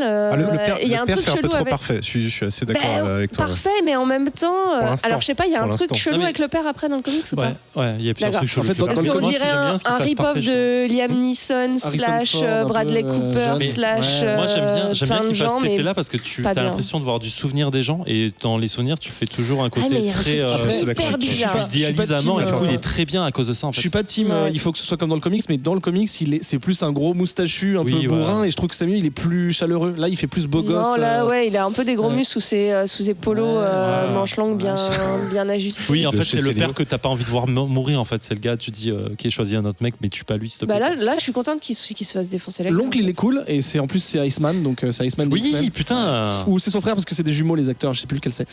Juste un Ouais, truc, Ben, tu verras, j'ai juste autre chose. pareil, j'ai envie de faire comme Lulu, finir sur une note négative, même si c'est pas vraiment négatif. J'étais un petit peu, alors j'en suis qu'à l'épisode 2, mais je trouve que en comparant l'avancement des événements par rapport aux comics, je trouve qu'on n'a pas ce côté crado, pas gore forcément, mais un peu quand même aussi. Franchement, c'est un peu plus sage. Alors c'est très beau, j'adore le visuel et la photographie est super, mais je trouve que c'est un peu sage et c'est moins cracra, notamment dans le flashback de la mort du père. C'est moins vénère, c'est moins violent Et juste. visuellement que le comics, je trouve ça dommage. Et justement, quand on a les scènes, je reviens à La Femme du Puits, où Ouais. là, c'est vraiment la violence qui s'exprime. Il y a des trucs complètement inattendus. Elle jette un gamin sous un métro, etc. Bah, t'es là, d'où ça. Enfin, je sais pas, ça c'est- sort d'où. c'est quoi. déséquilibré pour Je ça, trouve ouais. qu'il y a Ah ouais, un problème de c'est- ton dans la série qui est ça c'est pas. complètement normal, je trouve. Ça, c'est normal. Mais Son après, côté voilà, je ultra connais pas- violent, j'ai pas méchant, de recul. machin et tout, c'est complètement normal, je trouve, par rapport au comics. Ouais, mais la c'est façon parce dont que c'est c'est son traité, état. ça quoi. me- Peut-être que Mais c'est effectivement, c'est mal mis en scène et je reviens sur la scène du vol du collier, machin et tout. C'est vrai que ça fait un peu Artificiel. Ouais, artificiel, c'est vrai. Surtout qu'il y a à mon avis un montage un peu chelou quand elle arrive dans la boîte, c'est très bizarre. Mais, Ouais. mais c'est pas grave parce que je trouve que ça sert la narration. en Ouais, fait, moi ça m'a c'est pas. Et donc, c'est pas très gênant. quand on a lu le comics, c'est ok. Enfin, ça. Moi je trouve ça un peu plus sage, un peu plus C'est, propre que. En fait, c'est l'ambiance que j'ai eue, notamment grâce au graphisme, excuse-moi Zef, grâce au graphisme où j'ai trouvé ça un peu plus cracra, enfin un peu plus Ouais, je suis dire. cabossé, quoi, on va dire. Mhm. Et Là, là, c'est un effectivement, peu tout le monde est beau. Je dirais pas, lisse, c'est un peu péjoratif, mais c'est dans cette idée-là, ouais. Bah, c'est. En fait, pour revenir à. En fait, je vois ce que vous voulez dire, et je trouve que ça fonctionne bien dans cette série parce qu'on Ça fonctionne. on est obligé d'avoir ce. Enfin, ils mettent en avant ce côté famille un peu détruite et malgré tout peut-être un peu lisse, comme vous dites, qui n'est pas vraiment. Enfin, non, je sais pas, moi je trouve que ça fonctionne. Non, mais je suis assez d'accord On sur en le, reparlera sur à la le, fin sur le de- côté Ouais, acteur. à la fin des 10 C'est assez épisodes. vrai. Ouais. Quand j'avais vu les premières fiches d'acteurs, je dis je trouve que c'est pas eux. Là, je m'attache assez aux 3 gamins en général. La mère, je trouve qu'elle joue bien son côté perdu oui. du monde et machin et tout. Mais la femme du puits, je suis d'accord, c'est un très mauvais choix, so far. Le puits est pas ouf non plus. Non, je déconne. Le puits, il joue pas très bien. Ah, il joue pas très bien. Ok, bon, vous avez compris qu'on n'en a pas vu beaucoup. Moi, pour l'instant, je suis super hypé. J'ai vraiment envie de C'est regarder la sorti suite. hier, Il me quoi. reste 10 minutes de l'épisode 4, j'en peux Puis on n'a plus. rien là. spoilé, donc ça c'est cool. Et vous, vous allez continuer Ouais, grave. Ouais, Oui, vous la oui, recommandez quand même. Oui, oui. Ouais. Et lisez le comics aussi, par Ah, ça, l'occasion. oui. Bah ouais. Je vais me Vous regardez la jeter série si vous dessus. n'avez pas lu le comics et ensuite lisez le comics. Parce Ok. que Ah, vraiment, tu je pense préfères que. dans ce sens-là. Ouais. Bah, en fait, commence par le moins bien, quoi. Ok, Ah, d'accord. quand même. Ah, shit. Bah oui, mais parce que là, so far, la série, elle est moins bien que le comics. Ok. Ok. Bon, merci. Ça se défend. Un petit rappel de tout ce qu'on a traité. Dans les reviews, on a parlé de Philadelphia chez Image Comics, de Buffy the Vampire Slayer. Buffy. On fait un petit Buffy à volonté ou pas Buffy chez Panini. On a parlé des Power Rangers et des Tortues Ninja chez Boom Studio aussi. Et le focus sur Joe Hill, le Black Label chez DC. Donc c'est chez Urban, logiquement, quand ça arrivera. Ok. Très bien. Et Lock and Key, là c'est la série. Et pour ce qui est du comics, genre on n'a pas noté le numéro, mais essayez de retrouver Le numéro. C'est 6 de la review, de Ah, de ouais, Zef, de Comics c'était. Outcast. Il y a Cérébro, vous pouvez y aller. Ouais, avec Cérébro, exactement. C'est chez iComics, il y a 6 tomes, et voilà. Merci beaucoup. Tout à l'heure, on parlait de la coupe au bol. Oui. Donc autant l'Obol, le Patreon, vous l'avez. Oh Je me demande ce que t'aurais fait si j'avais pas parlé de la coupe au bol. Ah, je sais pas. Quel talent. C'est ça, c'est l'adaptation. C'est Si magnifique. vous avez apprécié ce podcast et que vous avez envie de nous soutenir, vous pouvez nous donner un petit coup de pouce sur le Patreon de notre collectif Vaisseau Hyper Sensas, qui regroupe Comics Outcast, Whisperos et le Défaussé. Et Bungalow 183. Pour l'instant, il n'y a qu'un seul épisode et ça va venir. Et ça nous permet de renouveler le matériel, d'utiliser le studio dans lequel on est, d'organiser des émissions en public, etc. De lancer ta collection de timbres sur Philadelphie. Philatélie, ouais. Que Zef va se faire un plaisir de lécher. Voilà. Oh là, c'est beau. Donc on remercie nos patronautes, que j'ai pas encore eu le temps de citer: Guillaume Rocher, Damien Dessay, Paul Gara, Renaud Gomez, Jojo Nathan, magnifique, Alexandre Nicolas, et nos Patreon top notch, le haut du panier, La crème de la crème. la crème de la crème, Vincent, Joanny Julien, Alak et Rekma. Merci à vous. Merci à eux, c'est vrai, on les remercie pas, on les cite, mais on les Mais remercie oui, pas. il faut les Merci remercier. pour la C'est parce que moula. grâce à eux, on a un super son, on a un super studio et on peut vous faire des émissions de qualité. Merci à vous. Merci Zef. Bah, je t'en prie. Rapidement, j'ai fait un Défaussé Express hors série avec Paul Gara, justement, il n'y a pas longtemps. Là, il va sortir normalement au moment où vous écoutez ça, il est déjà sorti. Ouais, je le dis. La Merci classe. Paul Gara, je te kiffe. C'est le futur du passé. Où est-ce qu'on peut te retrouver, Zef? Bah, sur le Défaussé, je viens de le dire. Oh, l'agressivité. Oh là là. Arrêtez d'être agressif, c'est chacun. Enfin, monsieur, écoutez. Pas dans le Bouya Comics Club parce qu'il refuse. Ouais, ça va. Je suis jamais sur Facebook, c'est relou Facebook. Très bien. Ben, Oui, merci. écoutez, merci à vous. C'était une super émission. Un nouveau Cool, c'est quoi peut-être bientôt? Je sais Ouais, quand j'aurai le temps. Le temps me manque. Je cherche le temps, mais je ne le trouve pas. Il y a une chanson de Pascal Obispo. J'essaye de faire au maximum. En tout cas, on va faire un comité. C'est cool, c'est quoi je suis sur internet, voilà, un peu partout. benrenaud.com si vous cherchez un graphiste, un illustrateur. Et j'ai des petits projets qui arrivent bientôt. pas. Boire un café, une bière. Faire des jeux de mots. Oui, toujours. Ok. Merci Lulu. Merci à toi. Et toi alors, où est-ce qu'on peut te retrouver? Moi, on me Philadelphie. retrouve à Amiens, dans mes salles de classe. Ça serait moi ou sur la couverture quand même, Amiens. Juste la même Écoute, couverture que détrompe-toi, c'est une ville très sympa. Ah non, je dis pas. Il Mais y a le premier gratte-ciel d'Europe à Amiens. Donc, oh. ouais. Alors, Et alors j'ai une question. Camembert. Est-ce que Amiens vaut que de tu l'auras? Bien sûr. Absolument. Amiens vaut mieux. Et est-ce que tes élèves savent que tu fais du podcast? Est-ce Ah qu'il y en a ouais, qui j'avoue. ça serait marrant? Ah, madame, vous êtes trop bien, vous parlez de Buffy et tout. Ouais, j'en ai parlé, ouais. Sérieux? Mais je crois pas qu'ils aient écouté. Ah ouais, c'est comme ma famille en général. Je leur dis, ils font ah ouais, c'est cool. Ça serait trop bien. Mais j'ai ma gourde avec moi C'est toujours vrai, en cours tu mets avec bien le logo devant. avec l'autocollant Comics Outcast. Et donc me retrouver dans le Bouya Comics Club. Mais bien sûr. Et je me suis mise à utiliser Goodreads, une appli là, qui permet de bien. recenser ce qu'on lit. Donc voilà, je fais le petit challenge 2020 Nice. de lecture. Attends, c'est quoi ça? C'est une appli de Il y a un permet de challenge. Il y a un challenge. J'ai les trophées? la compète tout de suite. Non, c'est Y en a pas c'est un défi avec toi-même. Ah oui. C'est la compète, c'est les chiottes. Oui. Quoi? Oui. Oui. J'ai pas compris. J'ai pas compris. En tout cas, merci. Allez, surtout. si vous avez compris, rendez-vous sur le Boy Comics Club. On va en Merci, parler. voilà, j'allais le dire. Merci aux auditeurs, merci de nous suivre.